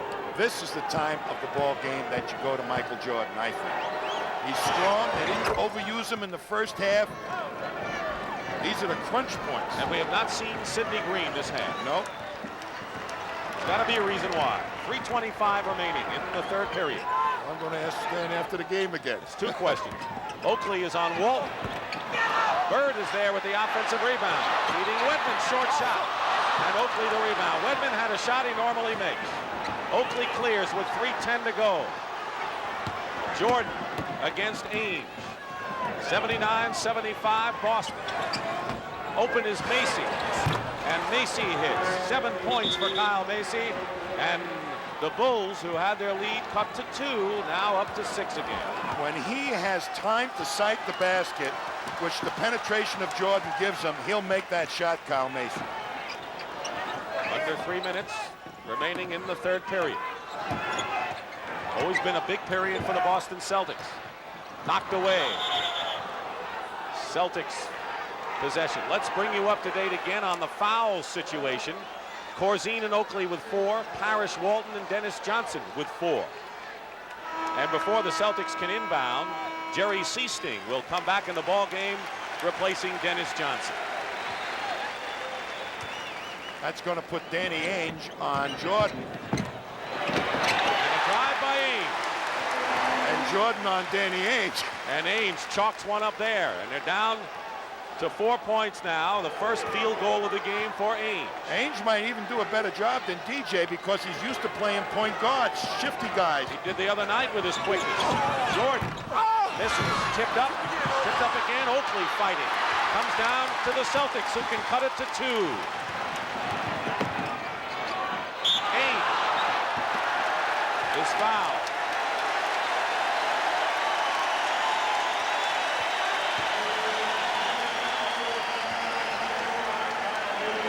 Danny Ainge will go to the line, 90% from the free throw line, to try to bring the Celtics to within 2 points. John Paxson comes into the ball game, and Kyle Macy goes out. Macy with 4 fouls. Danny Ainge, you know, is a very big guy to play point guards. He's got exceptional quickness for his size, and has learned to contain a real good fast man between his knees. He plays straight on defense, and that's just the type of guy that might do a great job on Michael Jordan. 2 minutes to go in the third period. Ainge with the interception. And it almost went in. So Danny Ainge is clearly the spark plug for the Boston Celtics here in the third period, leading the break, making this great defensive play and getting the crowd into the game. What a move. But Danny, you know, when you play a Michael Jordan and he knows he's got get that first step on you, boy, that gives him a world of confidence. Danny Ainge right now is saying to him, you can't do it. And we're tied at 81. 6 in a row run off by the Celtics. And they have erased a 10-point lead here in the third period that the Bulls enjoyed early on. Inside to Jordan. And it's Oakley who gets credit for the basket. Charles Oakley. And a technical foul. has been leveled by Jake O'Donnell. I think that was an unnecessary technical foul by Jake O'Donnell. It was called from one end of the court. Danny Ainge made a gesture, and Jake O'Donnell was completely up the other end of the court. He made it. He's looking for it. Jordan, 31 points. And the Celtics trail by 3 with 1:35 to go.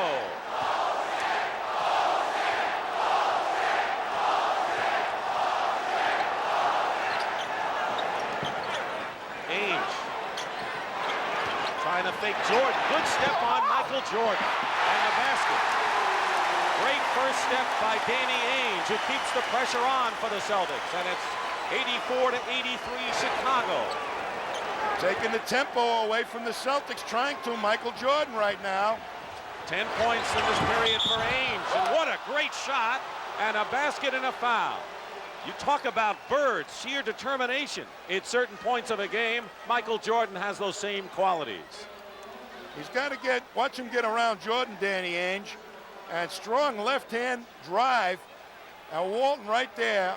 And here comes Jordan, but Ainge is in front of him, angles him off, turns him loose to the second defender of the Celtics, but Jordan overpowers him. And Walton has committed his 5th personal foul.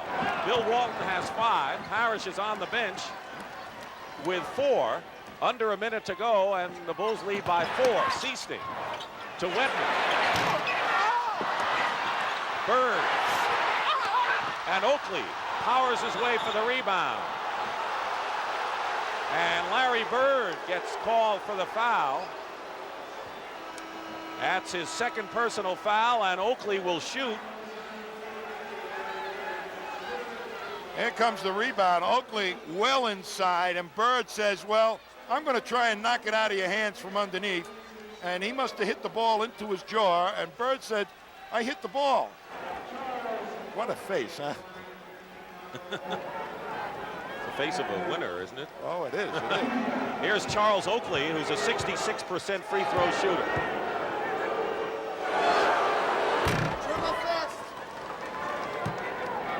Kevin McHale, who has 19 points, only 2 this period.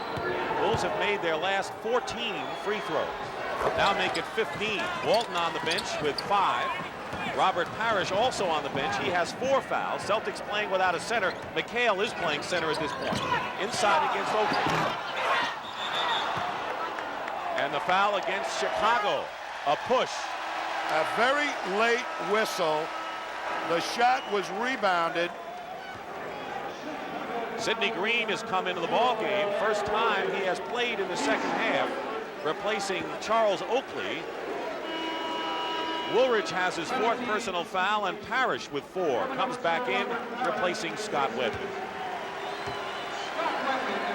So Sidney Green, who performed so well in the first half for Chicago, with 4 points and 5 rebounds in brief play, in there for the first time this half. They've got a bigger team in there right now, the Boston Celtics. See if they can capitalize on that bigness, that size. You ought to be fresh. Right, because Chicago is not capitalizing on their quickness and speed with fast breaks. Bird is 24. Woolridge powers his way in, blocked by McHale, out of bounds. Chicago still has it. Kevin McHale with the blocked shot. He's had at least 1 block in the last 30 games for the Celtics. Well, Woolridge rolls back, and there's McHale right there with him. 4th block this game. Jordan against Ainge. Jumper good with 16 seconds to go, 91-85. Well, Ainge forced him left, forced him right into the second defender, but Jordan with that great leaping ability can go over the big guys too. Playing for the last shot, Ainge goes for 3 and hits it. 7 seconds, Chicago has an opportunity, leading by 2. Paxson. Blocked by McHale, and that'll do it. That'll do it at the end of the 3rd period. The Bulls have taken the blows against this great Celtic team and lead 91-88 at the end of the 3rd period, and will return after this word from your local station. Let's have a review of this ball game. Chicago, sparked by Michael Jordan's 17 first period points, took an 8-point bulge over the Celtics, 2nd time in the series they've had that lead. Larry Bird had 12. as Chicago's lead was cut to 7. Danny Ainge was the spark plug in the third period. Bill Walton has done a great job off the glass the entire game as the Celtics have inched closer to 91-88. But to the Chicago Bulls' credit, no matter what happens, as you look at the shooting story the rest of the way, and the Celtics certainly got hot so far in that third period, that the Bulls have showed poise in withstanding several thrusts by the Celtics at this time. Well, Stan Albeck must feel that and believe that philosophy that the Celtics cannot play good one-on-one defense. And he's spreading it out so that the Celtics are forced to play that type of defense. Larry Bird gets the first points to start things off. He has 26 in the ball game. Jordan with 36 is the high scorer in the game. Jordan has scored 85 points in the 2 playoff games. Paxson guarded by Seasting. Into Green. Green is fouled. There's that spring that Sidney Green has inside. See a heck of a pick by Robert Parrish to free Bird. Gene Banks has to roll off, but Bird still has time to get the shot away. And Bird, as we say, only needs a half inch. Foul was on McHale, his third. Sidney Green has been in a shooting slump the last month, trying to work his way out of it at a very tough time to do it. Playoffs against Boston. But this is a low post option that I think has been very fruitful for them in prior ball games. He can go over, Sidney Green can go over Kevin McHale. Celtics looking to tie it again. Dick Stockton and Tom Heinsohn, fourth period. Game 2, best of 5. Celtics won the opening game, and they're in a dogfight here against Chicago, trailing 92-90. Diving for the loose ball is Gene Banks, but the Celtics still keep possession. Chicago trying to do what only one other team has done all year, beat the Celtics here at Boston Garden. You know, you have to keep your mind together, Gene Banks, and playing a Larry Bird, particularly in the Boston Garden. You know, if they throw 9,000 picks for Larry Bird to get one shot, and Banks has the utmost respect for Bird. He says he's the craftiest guy he's ever played against. He learns something new for his own game every time he plays him. Bird, with 1 second on the clock, hits a three-pointer.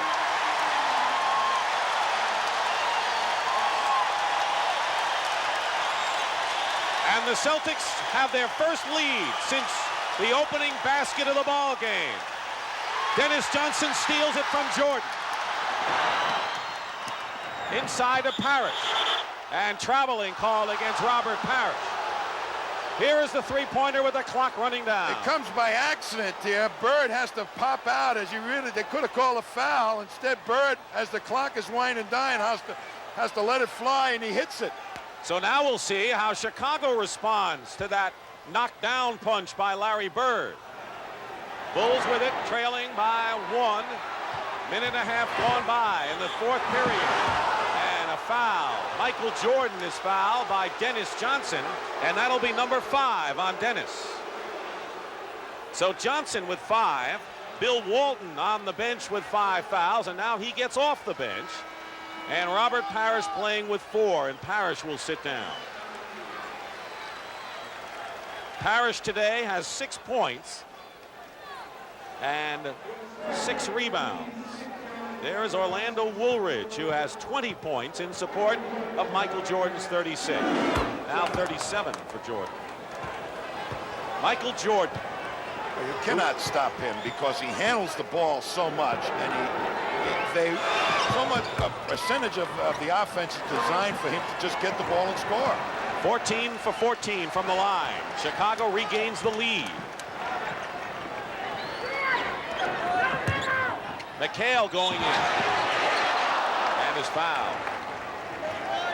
Bring up to date on the story involving Michael Jordan. He missed 64 games of the season, and the Chicago management did not want him to play anymore. He had a broken left foot.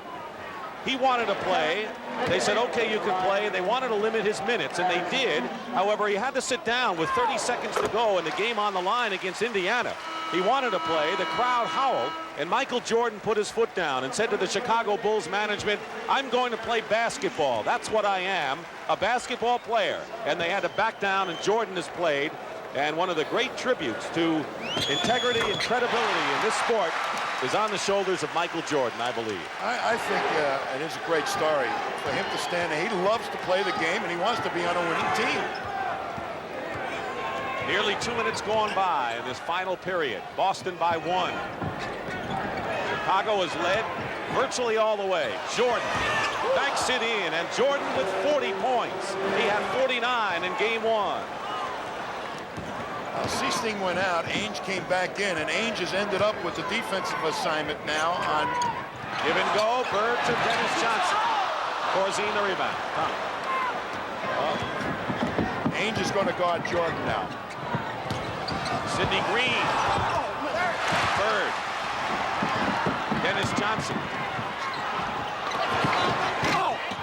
McHale crashing the boards. Who wants it? McHale!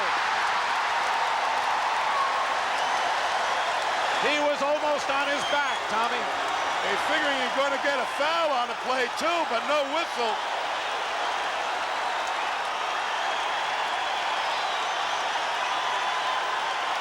Celtics by 1. 3 minutes gone by, 4th period. And a foul away from the ball.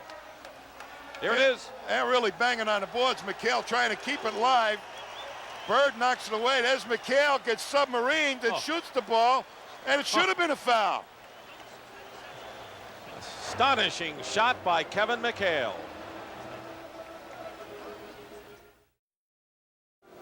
Tommy, let's see that shot by Kevin McHale again. That'll be in all the highlights tonight at 11. Well, it's like a quarterback throwing a touchdown pass as he's going down. I've seen Larry Bird do some amazing things. We're going to see another angle. It probably look better from this angle, of course. Look at that. I mean, didn't know what else to do with the ball than get it up there, hoping that the whistle would blow. He gets the basket, but no foul.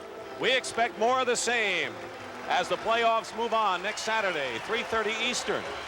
And a doubleheader on Sunday, beginning at 1 o'clock Eastern. Great stars of the game, and you'll see them on CBS. All the way to the NBA Finals, which you'll see exclusively on CBS as the drama just begins. 9:02 remaining. The foul was on Danny Ainge, his 4th personal foul. It's been seesaw now, 6 lead changes, but most of them in the last 2 minutes. Jordan working against Ainge now. And Jordan, if he was hit on the hand, it looked like he lost control of the ball, but he was pushed. And if that's on Ainge, that's 5 on Dan. That is. Did McHale have an assist on this? Well, Danny is trying to stay one-on-one with him, bodies him. That's the wrong thing to do, to body him. And then McHale pushes Ainge into Michael Jordan.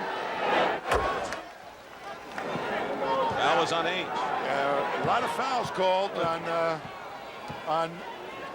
2 guards defending against Jordan right now. They're trying to save Dennis Johnson for the stretch against Michael Jordan. Having Ainge play him now. 42 points.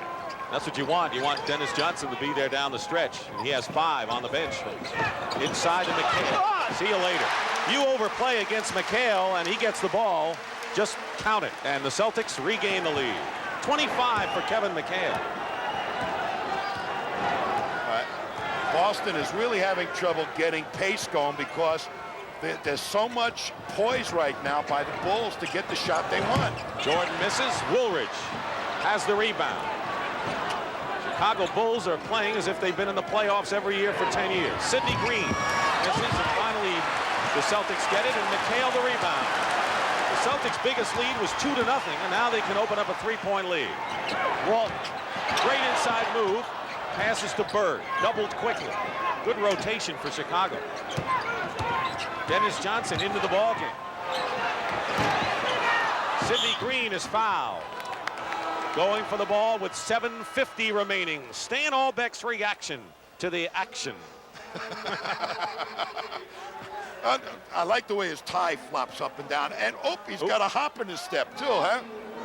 Larry Bird with his 4th personal foul. Look at the litany of fouls we've got here. We've got Walton with 5, Ainge with 5, Dennis Johnson with 5, Parrish with 4, Bird with 4. Maybe that's what that isolation game is doing, is drawing attention to the individual one-on-one defender. And the move for Casey Jones might be to try and really take the ball out of the hands of a Woolrich or a Michael Jordan with double teams.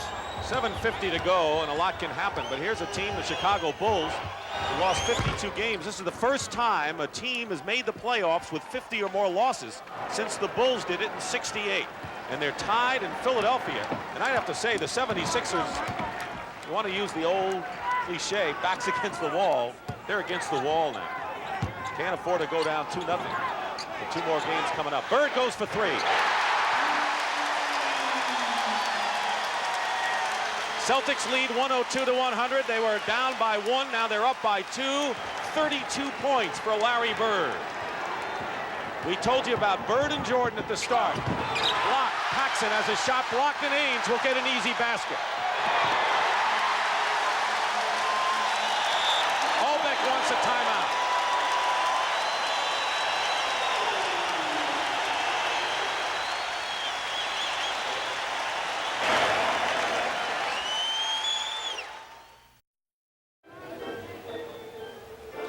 With 7 minutes and 12 seconds remaining in the 4th period, the Boston Celtics have their biggest lead of the ball game now. 4 points. A Venus flytrap defense. They invite you in, close up on you, and then chew you up and spit you out. And out comes the ball, and the Celtics converted that into a fast break opportunity with nobody on Danny Ainge for the layup. Now, this type of Boston trying to create tempo at this point. They got to do it with defense.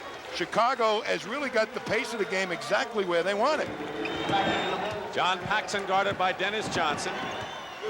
Michael Jordan guarded by Danny Ainge, who's shadowing him. They're isolated. Game of isos right now. Isolation. They double team now. Walton has come out to meet Jordan. Jordan trying to use his quickness, and it works. Michael Jordan with 44 now in the ball game. And Walton afraid to foul that time. Backed off Jordan a little bit. Walton with 5. Next foul, and he's gone. Oakley in there. Guarding Walton.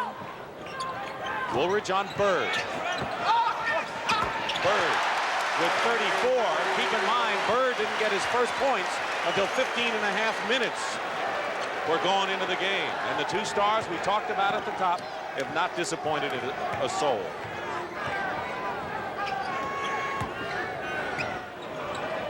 Walton trying to double, now picking up Jordan.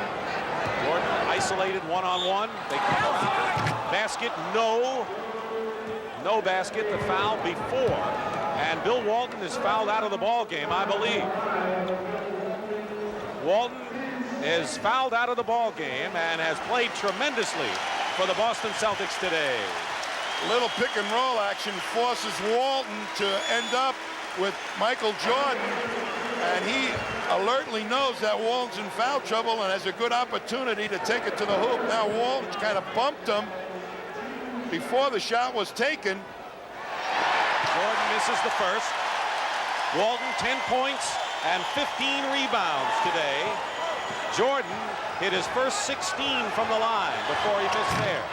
And he misses both of them. Is that fatigue? I think it might be, Dick. But you got to miss some free throws once in a while. I think Jordan right now, they did a great job of not asking him to do too much too early. Just under 6 minutes to go, 4th period. Celtics leading by 4. And they'll call the foul away from the ball.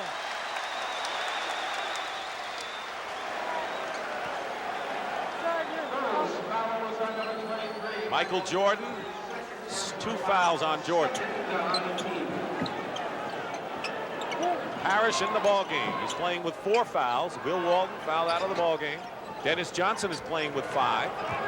Bird triple teamed all of a sudden. Paxson gets back to Johnson. And a good, quick defensive move by Paxson. Yeah, but DJ didn't swing the ball like they normally do to the wide-open Danny Ainge, who's had a hot hand here. Jordan cuts the Celtic lead to 2, and he has 46 points. 5:23 remaining. Keep in mind, the Boston Celtics went into this game with a 41-1 record at Boston Garden, including Game 1 victory over Chicago on Thursday. Corzine on McHale. Double again with Paxson. Parrish in a crowd. Jordan the rebound. And Chicago, knowing when to double, alertly playing good team defense. Confusing them. The Celtics are not aware all the time of where the double is actually coming from and who the open man is. Bird winds up with the ball and gets it to Ainge. 3-on-1 Boston. Johnson to Ainge and a whistle. Chicago foul as Ainge is slow getting up. This is kind of playoff intensity as John Paxson. You know, there was a pretty good no call on Bird with that outlet pass. Was going down when he made that outlet pass. They easily could have called a foul on that, but the Celtics still didn't get a hoop out of it and not a free throw either. Parrish gets free. Parrish with only 8 points in the ball game, his first point since the opening period. But it's good enough to give the Celtics a 4-point lead, 108-104. Nearly 4.5 to play. Jordan is short. McHale lead pass. Paxson tops it over, and Ainge was hit in the eye. Jordan brings it up. Ainge staggered for the moment, and a foul called against Bird. Paxson was shaken up, and so is Danny Ainge. There was a collision on that long McHale outlet pass. A great athletic move here by Paxson to go over the top of Ainge, and then Ainge gets hit in the jaw by Paxson's elbow, and Paxson really took a header too. 2 down and 8 to go. Larry Bird was called for his 5th personal foul. I have never seen as many fouls called in a game like this. I'm going to see Bird on this outlet pass right now. Somebody's got him. They're holding him. That's where I said before they could have called the foul. Corzine. They're going Corzine, which wasn't called, and it was like maybe a good no call because the officials felt that the Celtics had a good fast break advantage. Chicago's been missing from the line as of late. Something they can't afford to do here. Trailing by 4 with 4:23 to go.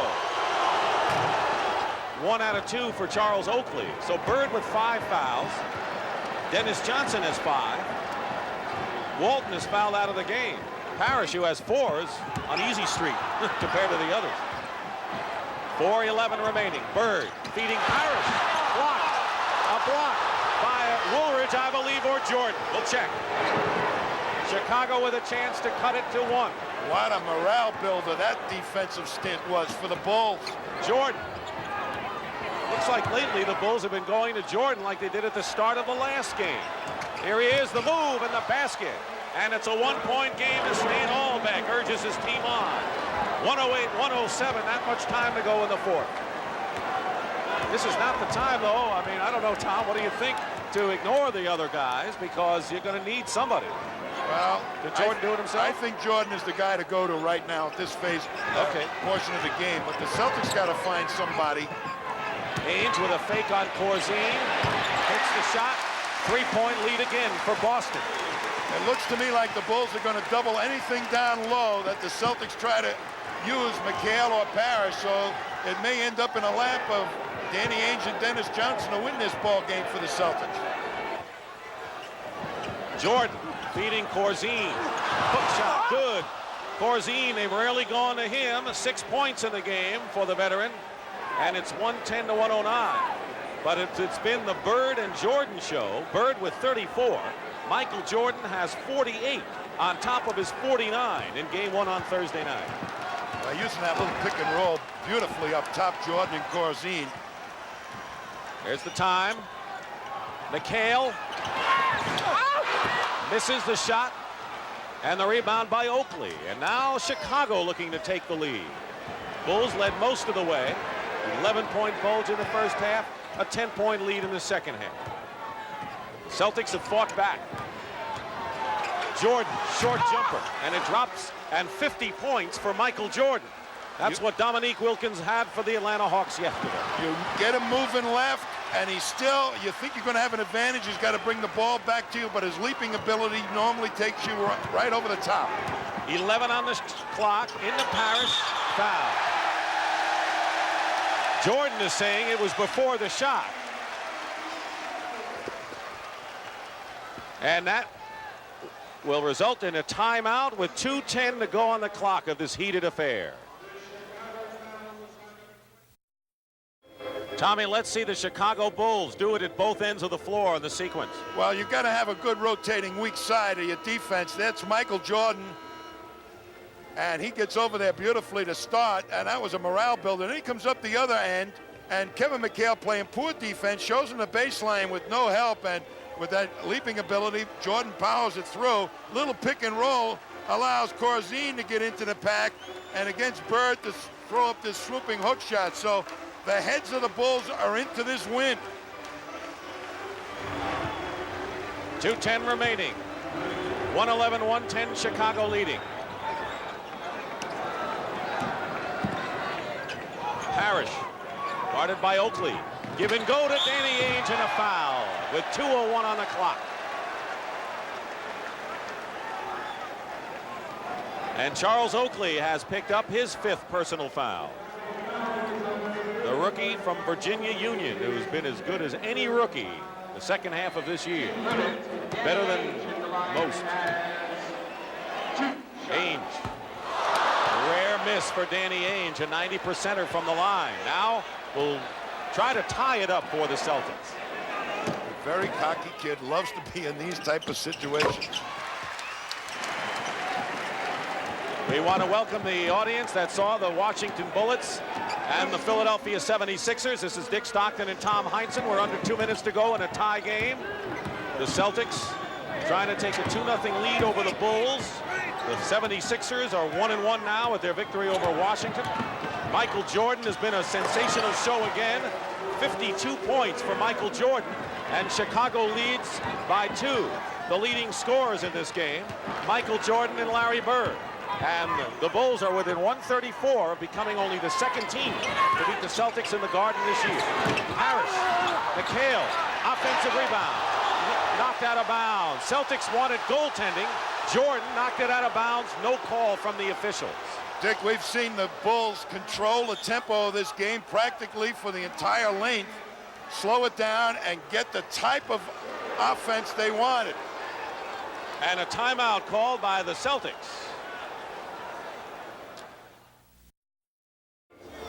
It's come down to this in the Boston Garden.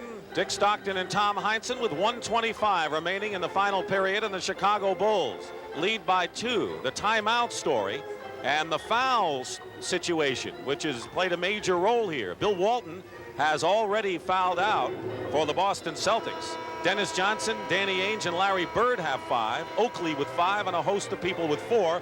4 may not be that much of a factor now unless we go into overtime. Want to remind you the final round action of the Heritage coming up next on CBS. Michael Jordan topped his first game effort. He has 52 points, and Roger Maltby has a 2-stroke lead at the Heritage. Jordan, by the way, also 16 points in this period.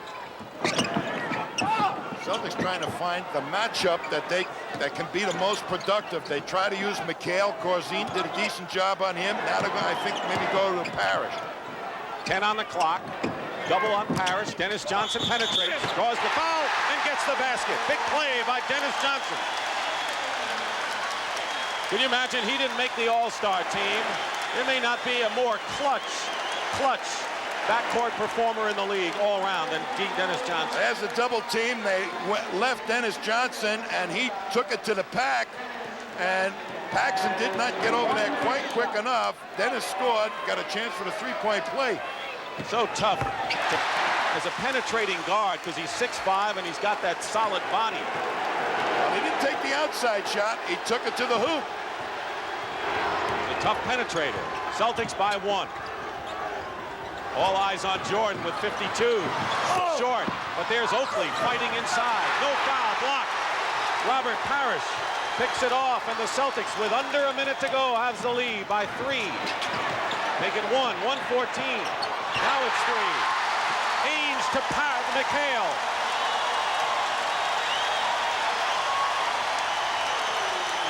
.27 for Kevin McHale.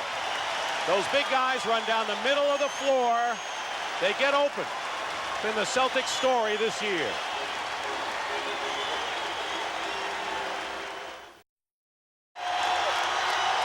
You're going to see Danny Ainge make a very intuitive play to Kevin McHale. He's going to make it look like a shot to get the defense to relax, and just lays it out there as nice as can be for Kevin McHale. What a key pass at a key point in the ball game. Next Saturday, 3:30 Eastern, and a doubleheader Sunday starting at 1 o'clock. CBS will bring you the playoffs.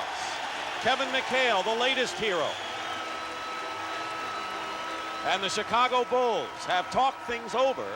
116 to 113, 45 seconds to go. Tommy? Well, if it doesn't go to Michael Jordan, I'll be very surprised. But what they really have to do, the Celtics will be jumping at him, is on the shot by Jordan. If he misses, everybody bang the board. Paxson. Borzine in the corner, inside to Oakley, and a foul. Parrish, that'll be his 5th personal foul, 5 on Robert Parrish. So they went to someone else other than Michael Jordan and Casey Jones. Well, they beat the Boston press, and here's Oakley underneath, and there was the foul on Parrish. Bird had a hand on the ball. Boston went up and challenged Michael Jordan. Oakley 66% from the line on the year, 4 for 5 today.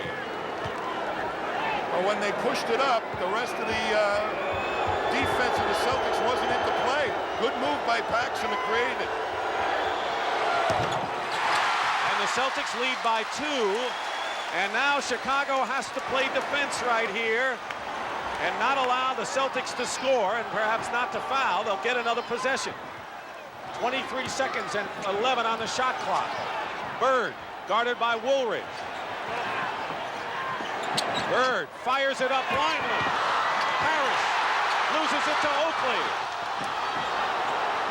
And there are 8 seconds to go, and Chicago calls timeout with 6 on the clock. A 2-point ball game. Chicago. Larry Bird threw up a wild shot. Parrish seemingly had the ball, and there was Stan Albeck looking on as Oakley ultimately wound up with the ball. That was a 4-hop play. And Stan, right on it, calls the timeout. But here's Bird being double teamed. I think he was really hoping he'd get a foul call that time. Parrish has the rebound, and a nice knockaway by Jordan right into the hands of Oakley. Well, they got the ball to the man they wanted, Larry Bird. Not the best judgment that time. He thought he might have gotten fouled. That's why he let it fly. All right, so 6 seconds to go, Tommy. The obvious thing is to let Michael Jordan do it, either outside or inside. He has a career high of 52 points. Tremendous effort by Michael Jordan. What are the options now for Stan Albeck other than Michael Jordan, or is that it? Well, he's your #1 guy that can get by a man, but all the Celtics are going to be running at him. If they can get the ball to him quickly, they'll be able to get a shot, a quick shot, and a potential rebound. More for the fact that the Celtics will be concerned about him. That's why I want the ball in his hands and hope that he makes the shot. If not, you got almost a guaranteed shot at a good rebound opportunity. Bulls have 1 timeout left. They led most of the way in this game, 11 in the first half, 10 in the second. Celtics whittled the lead. They were down by 3 after 3 period and open up a lead of no more than 4 points with 7 minutes to go and a little less than that. And Chicago fought back, had the score tied it a couple of times. They went back and forth, and now it's a 2-point game. The other question is, as Kyle Macy takes his jacket off, do you go for 3 and try to gamble and win it all here? Well, you might, because the 3-point play for Kyle Macy is an easy shot. And that penetration by Jordan might create that, but he also may make the basket himself and get the foul. I got a couple of ways they can score 3 points here. They have 1 timeout left, 6 seconds to go. Paxson will inbound. And now the Celtics call a timeout. Is there something they saw? The lineup on the inbound play, I think, and who's in the ball game. They just recognized Macy was in there, I believe, and now they said, let's talk it over what we're going to do with Macy. Now, what could they do with Macy? Now they have several possibilities for outside shots, Jordan and Macy being just 2 of them. Well, by putting Macy in the ball game, what you have is the potential of the defense extending. All right, we'll be back with the finish.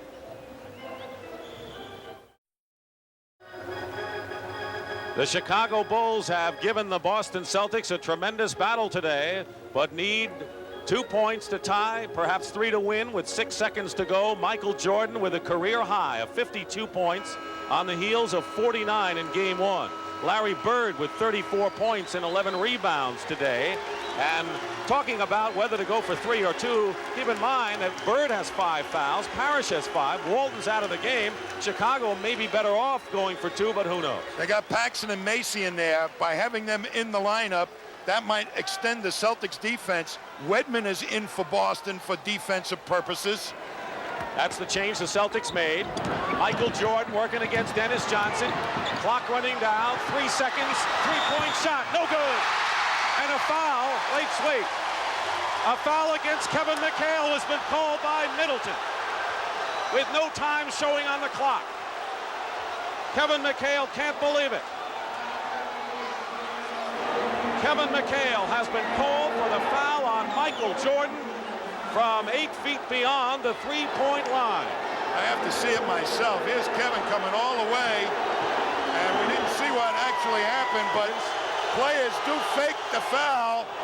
He can tie it up here and send the game in overtime. No time remaining. He made his first 16, then missed 2 before he made the 1, and this is pressure.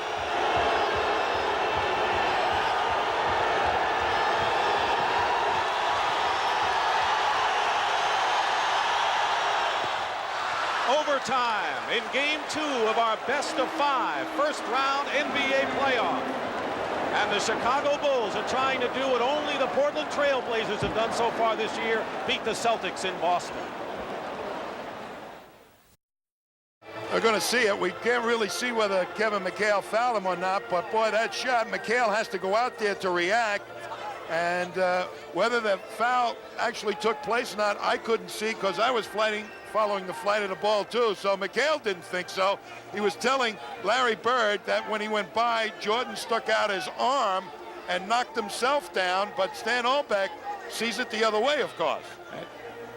Sam Vincent had a bird's eye low view of all this, but that's an ant's view. The thing is that everyone was looking at the ball with the exception of the official. One official was checking the ball, the other one was out there. Now, if you want to know whether the officials were in position to call it, the answer is yes. Ed Middleton was no more than 5 feet from Michael Jordan when he took the shot. In any event, we're going to overtime, and Michael Jordan with 54 points, a career high, and 5-minute overtime session. Each team has 3 timeouts. Boston still has a 20.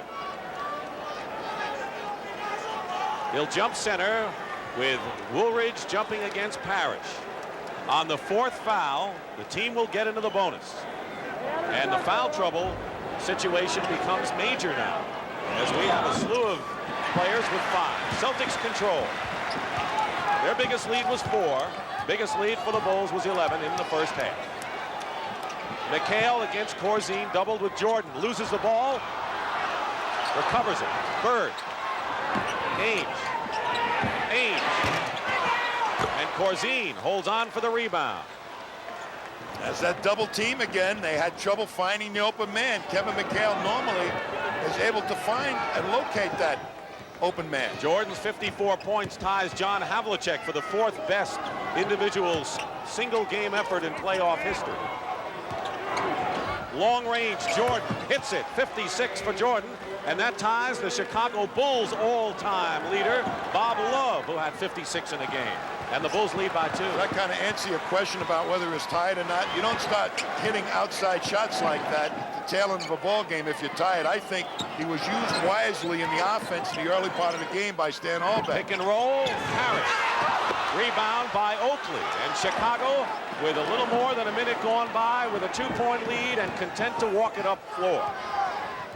1-0 Celtics lead in the best-of-5. Philadelphia, Washington are tied 1-1 in their best-of-5 series. That pick and roll is working beautifully for the Bulls.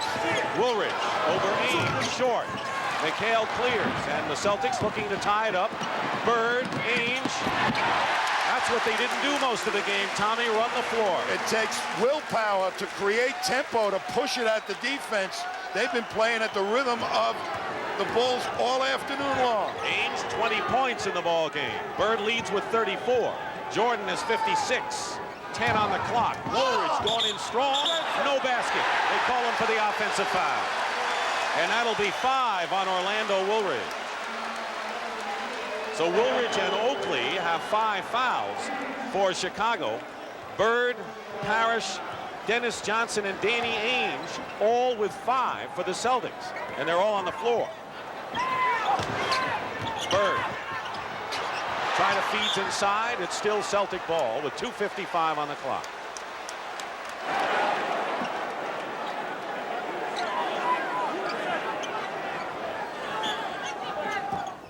Ainge, baseline, fires it up. Bird loses the ball inside, and Oakley got a piece of that one. 118, 2:45 remaining in overtime. Jordan hit 2 free throws with no time on the clock to send it into OT. Throws up a wild shot here. Celtics trying to take the lead 2-on-1. Parrish is fouled by Paxson. So this is where we are. Game 2, and the drama is not over yet here at the Garden. Philadelphia and Washington are 1-1.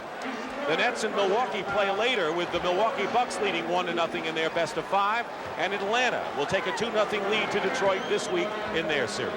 The Celtics right now on that defense were trying to disrupt the rhythm of the Bulls offense by doubling people, taking the ball out of the hands of the people the Bulls want to have the ball.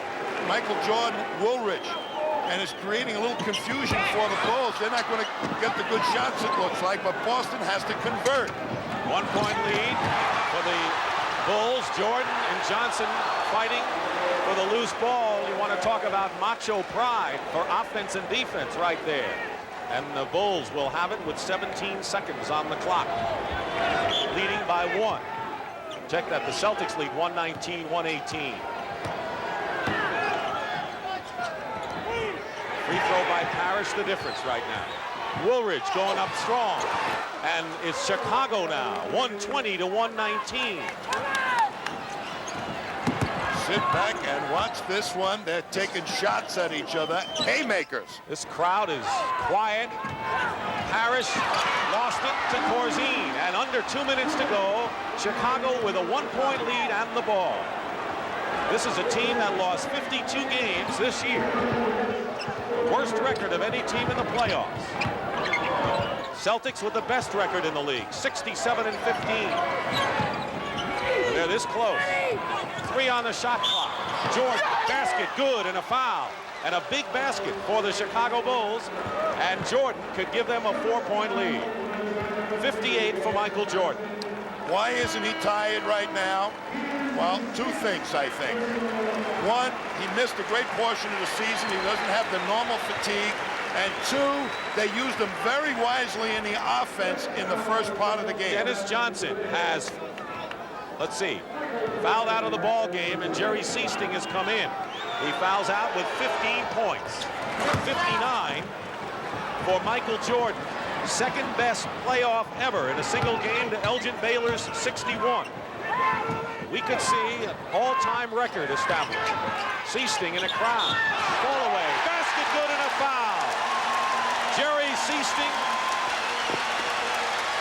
with 3 or 4 men on him, and he's only 6'1", made a big basket for Boston. And he did something that the rest of the Celtics have not been doing. He faked when he got into the defense, lifted people, and then took the shot. Smart play by Jerry Seasting. Foul on Jordan is 4th. Seasting misses the free throw. Parrish and Seasting each have missed 1 important free throw here. Otherwise, this game would be tied. Final round of the Heritage coming up after this game. 123-121 Chicago in overtime. Jordan. And Bird got a hand on it. Great play by Larry Bird as he anticipated the pass out by Jordan. And the Celtics are looking to tie or lead.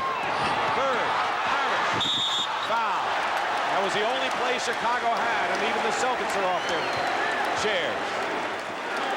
Here he comes, Bird cuts off Jordan at the baseline. They turned him loose, pushed him underneath the basket.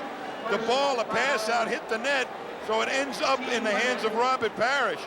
But I'll tell you this is one rugged overtime period, and 4th quarter, I'll tell you, they're going at each other physically. They're banging. Chicago calls a timeout, and Parrish has one free throw to try to tie it up with 59 seconds to go in OT. Michael Jordan, 59 points. Elgin Baylor, the all-time single-game performance of 61. That's ever against the Celtics, regular season and playoff. And Baylor's 61 was against the Celtics in a playoff game in April of 62. And that's the top performance in a playoff game, and Jordan is 2 points away from that. Meanwhile, Robert Parrish is on the line with one free throw to try to tie the game now. Well, they put the freeze on him, trying to chill him down. Let's see if Robert responds to the challenge. He had one of two before, makes them both here. They're tied at 123, 59 seconds to go. They were even at 116 apiece in overtime going into the session. Jordan over Ainge. Bird the rebound. Celtics with 20 on the shot clock. And it's knocked away from Bird. He recovers. Looking for anything, even a foul. Goes up, and he travels. Larry Bird traveled. And to Chicago's credit, they surrounded him in a hurry. Well, they were poking at the ball, and Larry really was looking over both shoulders to see where they were coming from, and that's what caused the walk. 21 on the shot clock, a 13-second differential. And the Bulls with a chance to take the lead.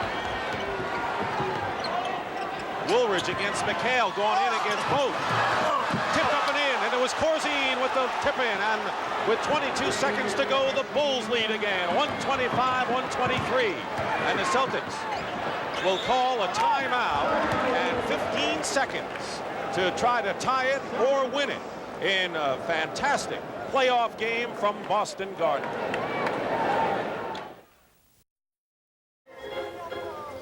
We're going to look at Dave Corzine right here. Robert Parrish is supposed to block him off the boards, but he gets mesmerized by the penetration, and he lets Corzine step inside, and he uses it to good advantage for a beautiful key tip-in to put the Bulls ahead by 2. And here it was. Dave Corzine, one of the unsung leaders on the team, maligned at home by the Chicago crowd with as big a basket as he's ever had. 8 points and 8 rebounds. 15 seconds to go for the Celtics to try to tie it or win it, trailing by 2. Bird inbounding. McHale, Ainge with a fake, goes all the way in and ties it with 12 seconds left. Chicago still has 2 timeouts. They'll use one of them now. It looked like Ainge had easy sailing for that tying layup. Well, they were looking to play Ainge for the pass, and once he got past Michael Jordan, everybody went back to their own man, thinking he was going to penetrate and then pass. Nobody really made a real commitment to him, so he just said, why not? I'll go all the way, particularly Oakley. Danny Ainge with 22 points, all in the second half, as Bill Walton, who fouled out of the game, leading the cheers. But now the focus is on the Chicago Bulls. This is first round playoff action. Tonight, playoff action continues on several fronts. In the NBA, the Milwaukee Bucks host the New Jersey Nets with Milwaukee leading 1-0. Denver is at home with a 1-0 lead over the Portland Trail Blazers, and Dallas will try to make it 2 in a row at Reunion Arena against Utah. Stan Albeck, who coached the Spurs, coached Cleveland before that, and the Nets in his first year in Chicago in a topsy-turvy year with Quentin Daly suspended with a drug problem and injuries to a lot of people, including Jordan, who missed 64 games.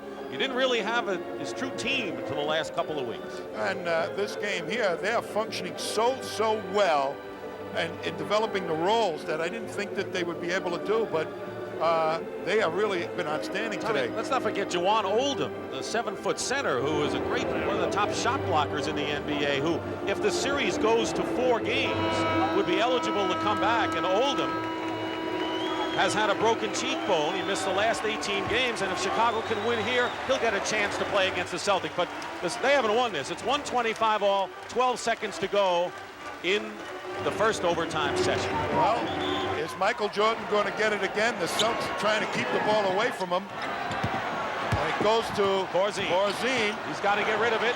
Here's Jordan. Jordan with a jump shot. Jordan misses the shot. 2 seconds to go, and the Celtics call a time. They'll get a chance to win it once more. The first regulation ended when Michael Jordan missed a three-pointer and was fouled by McHale and hit 2 free throws with no time remaining. And now Boston can have the last laugh. Tommy, it looked like Jordan had his shot here. They did get him the ball. Corzine said, I'm going to get it to you, and he does, and he's wide open. You can't ask for a better shot than that from a player of Jordan's caliber, but he misses. And Bird alertly calls timeout. Bird with 34, McHale 27, Ainge 22 all this half. We'll get to the Heritage as soon as this one is history. What does Boston do now with 2 seconds on the clock? Some kind of pass, either dead in a corner, I think, for Larry Bird, or a lob pass over the top close to the basket, maybe to McHale. But they've got Seasting in there, who might also, or Wedman, for that outside bomb. That's what you're hoping to get right now. I think the lob is out of the question. Ainge will inbound. Last year, the Celtics were hard-pressed by the Cleveland Cavaliers. They went to 4 games, but they were tough games. Banks comes in the game, replacing Oakley. For quickness purposes, to get out there against the outside shooters. Ainge will inbound. Bird has it. 1 second to go. If it counts, it's over. And we go to second overtime. Larry Bird coming off a screen. Had the same kind of a shot he hit on that wild three-pointer, and we go to double overtime here at Boston Garden. The score, 125-125. He slips right behind the defense and gets in there. They go to double team him, but Woolwich was right on his shooting hand. And he back rims it. I mean, those are prayer shots, of course, but both teams had their best shooters, best players taking that outside shot. Neither one made it. Watch it from another angle.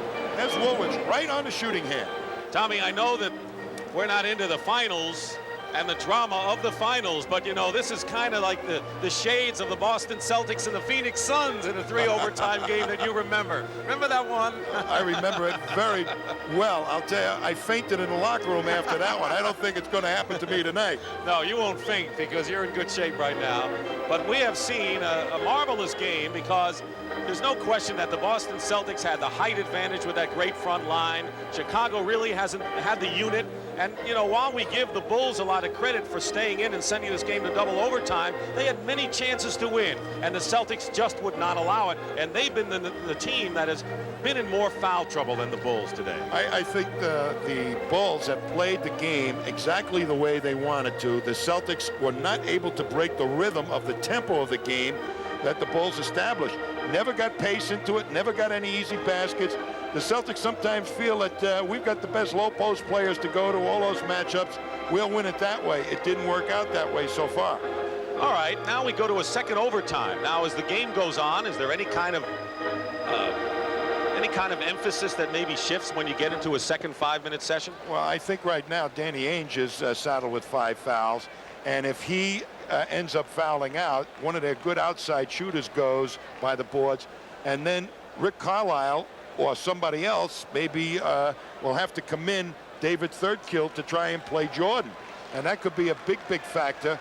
The inside game, I don't see any of those guys fouling out for the Celtics. Walton has fouled out as you look at Red Auerbach and Don Gaston. Don Gaston, one of the owners, along with Alan Cohn, Paul DePee. Bird with 5 fouls, Parrish with 5, Ainge with 5. Walton and Dennis Johnson have already fouled out for Chicago.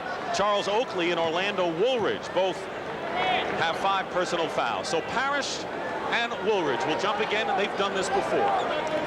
Middleton will toss it up, 5 minutes.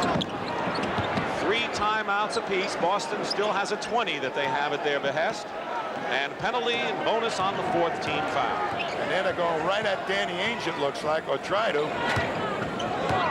Ainge is guarding Jordan inside right now. Oakley comes outside. Now Woolridge gets it into Corzine, and Bird steals the ball. Came around, snuck around, and knocked it out of the hands of Corzine. They had Michael Jordan posting up Danny Ainge, and they turned that option down. Bird, 3-pointer from the corner. Oakley, all Chicago red shirts underneath, and now the Bulls will slow it up and set it up here. Michael Jordan has 59 points, and the most points scored in one game ever in the playoffs is 61 by Elgin Baylor. Jordan missed.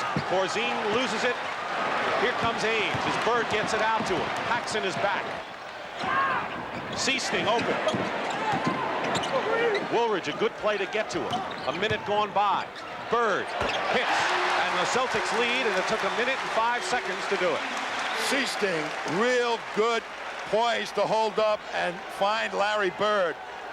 36 points for Larry Bird. Seasting on Paxson. McHale giving Woolridge that shot. Woolridge going into the hoop, doubles with Bird and scores nonetheless.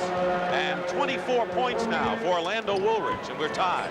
Well, they're saying, Orlando, you're going to win it for us in the second overtime. Let Michael take a little blow. Speaking of Orlando, he's on Bird. Great inside move.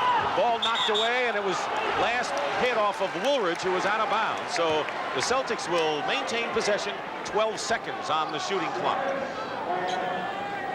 Oakley, Corzine, Jordan, Paxson, and Woolridge are out there for Chicago. Parrish, Bird, Seasting, Ainge, and McHale from Boston. Bird, double him in a hurry. Seasting is open. Celtics by 2.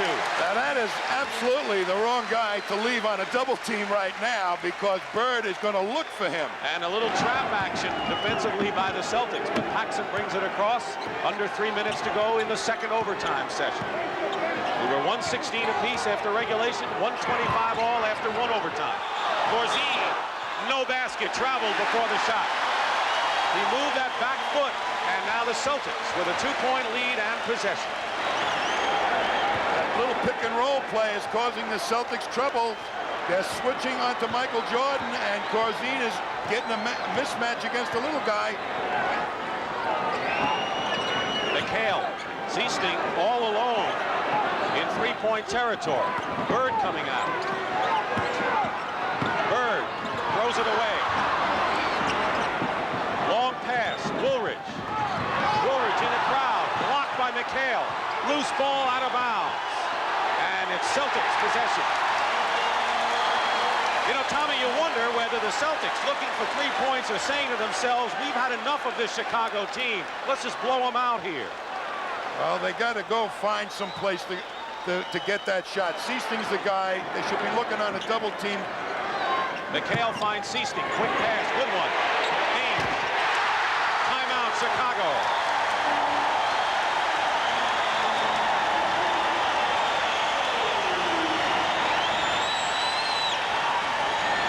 The biggest lead of the game for the Boston Celtics, with just under 2 minutes remaining in second overtime. 262nd consecutive sellout at Boston Garden are seeing a gem today. We're back here, 1:59 to go, 131-127. The noise, too much for this young tyke. But he'll take it. This is the excitement of the game. So now it's 131-127. Chicago has the ball, and keep in mind that man Michael Jordan, who has 59 points, has missed his last 4 shots. Well, he finally might be getting tired. No. You don't think so? No, I'm kidding. He should have been tired an hour and a half ago. Ainge guarding Michael Jordan. Jordan goes up with a shot and hits it, and has 61 points to tie Elgin Baylor's all-time single-game playoff record that he established against these Celtics 24 years ago. McHale working against Corzine. And Jordan the rebound, and with 1.5 minutes to play in 2 overtimes, Chicago looking to tie. And the Bulls took off the double team that time in respect for Seasting and Ainge's outside shooting. Jordan with 8 on the clock. Jordan ties the game. Oh, boy. 63 points, and you're looking at an all-time record. Oh, boy. Michael Jordan. That was a fantastic move. I mean, he went over 3 guys that time. No one has ever scored more points in a single playoff game in NBA history than Michael Jordan. 1 minute to go, and tied at 131. 7 on the shot clock. McHale to Seasting, open. And the Celtics regain the lead. And if you don't think Jerry Sichting has been maybe the missing ingredient to the Celtics this year, just see what he's done in this game. 8 points, but big 8 points. And incredible shooting. He went down and doubled at the last instant, and Sichting got the easy shot. He's going to make those. McHale is on Jordan now with 6 on the clock. He missed. Parrish, the rebound. Not to be denied, he grabbed it away from Oakley. Celtics with 24 seconds to go and 17 on the shot clock, lead by 2, and this is a critical possession. How many times have we said that? 10 on the clock. Bird, pick and roll, Parrish.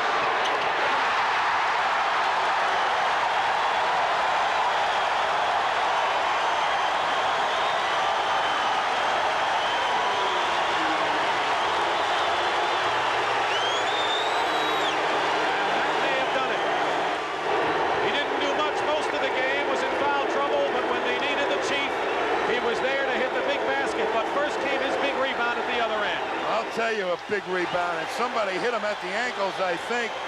The great timing, and as Oakley going down, getting his foot trapped, got it up the court. A little pick and roll. He goes strong to the hoop and just straight up with it. That's pressure basketball, making the big ones when they count. They got 9 seconds remaining to the Bulls and 1 timeout, and they need 2 possessions, really. A 3-pointer, and they need a possession again. I was very impressed with the real confidence of Jerry Sichting at key points. It's going to give Casey Jones, if he hasn't already got a world of confidence in Sichting, to use him in real key situations down the stretch. He might end up in the playoffs being the designated double team breaker when the Celtics really try to exploit that inside game. They'll go to Chicago to play what the Bulls hope, if they do not come back and win this one, 2 games at Chicago Stadium. It's a best of 5. The Celtics are 9 seconds away from taking a 2-0 lead, but they won't escape out of here without the fight of their lives, especially on their home turf, where they have lost only 1 time all year. Washington and Philadelphia are tied 1-1 in their series. Atlanta has a 2-0 lead over Detroit, and Milwaukee will try to take a 2-0 lead over the Nets later tonight. Next weekend, we'll be with you Saturday, 3:30 Eastern, and then a doubleheader Sunday, beginning at 1 o'clock Eastern, as the NBA playoffs on CBS continue. You know, the other surprise is that Danny Ainge has not fouled out with Michael Jordan handling that ball. Bird didn't foul out either. Well, I'm saying Ainge played very smart defense. He knew he had to stay in this game. Especially with Dennis Johnson fouling out. Right. 9 seconds to go. Chicago needs a quick basket, a foul. Hope the Celtics miss if they don't get a steal. And now the Celtics use a foul and chop off a second.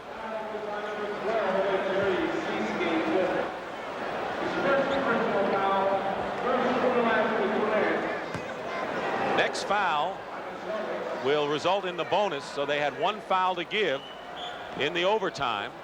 Paxson looking inbound. Woolridge, 6 seconds. Woolridge for 3, way short, throws up an air ball, and the Celtics will have it with 4 seconds to go.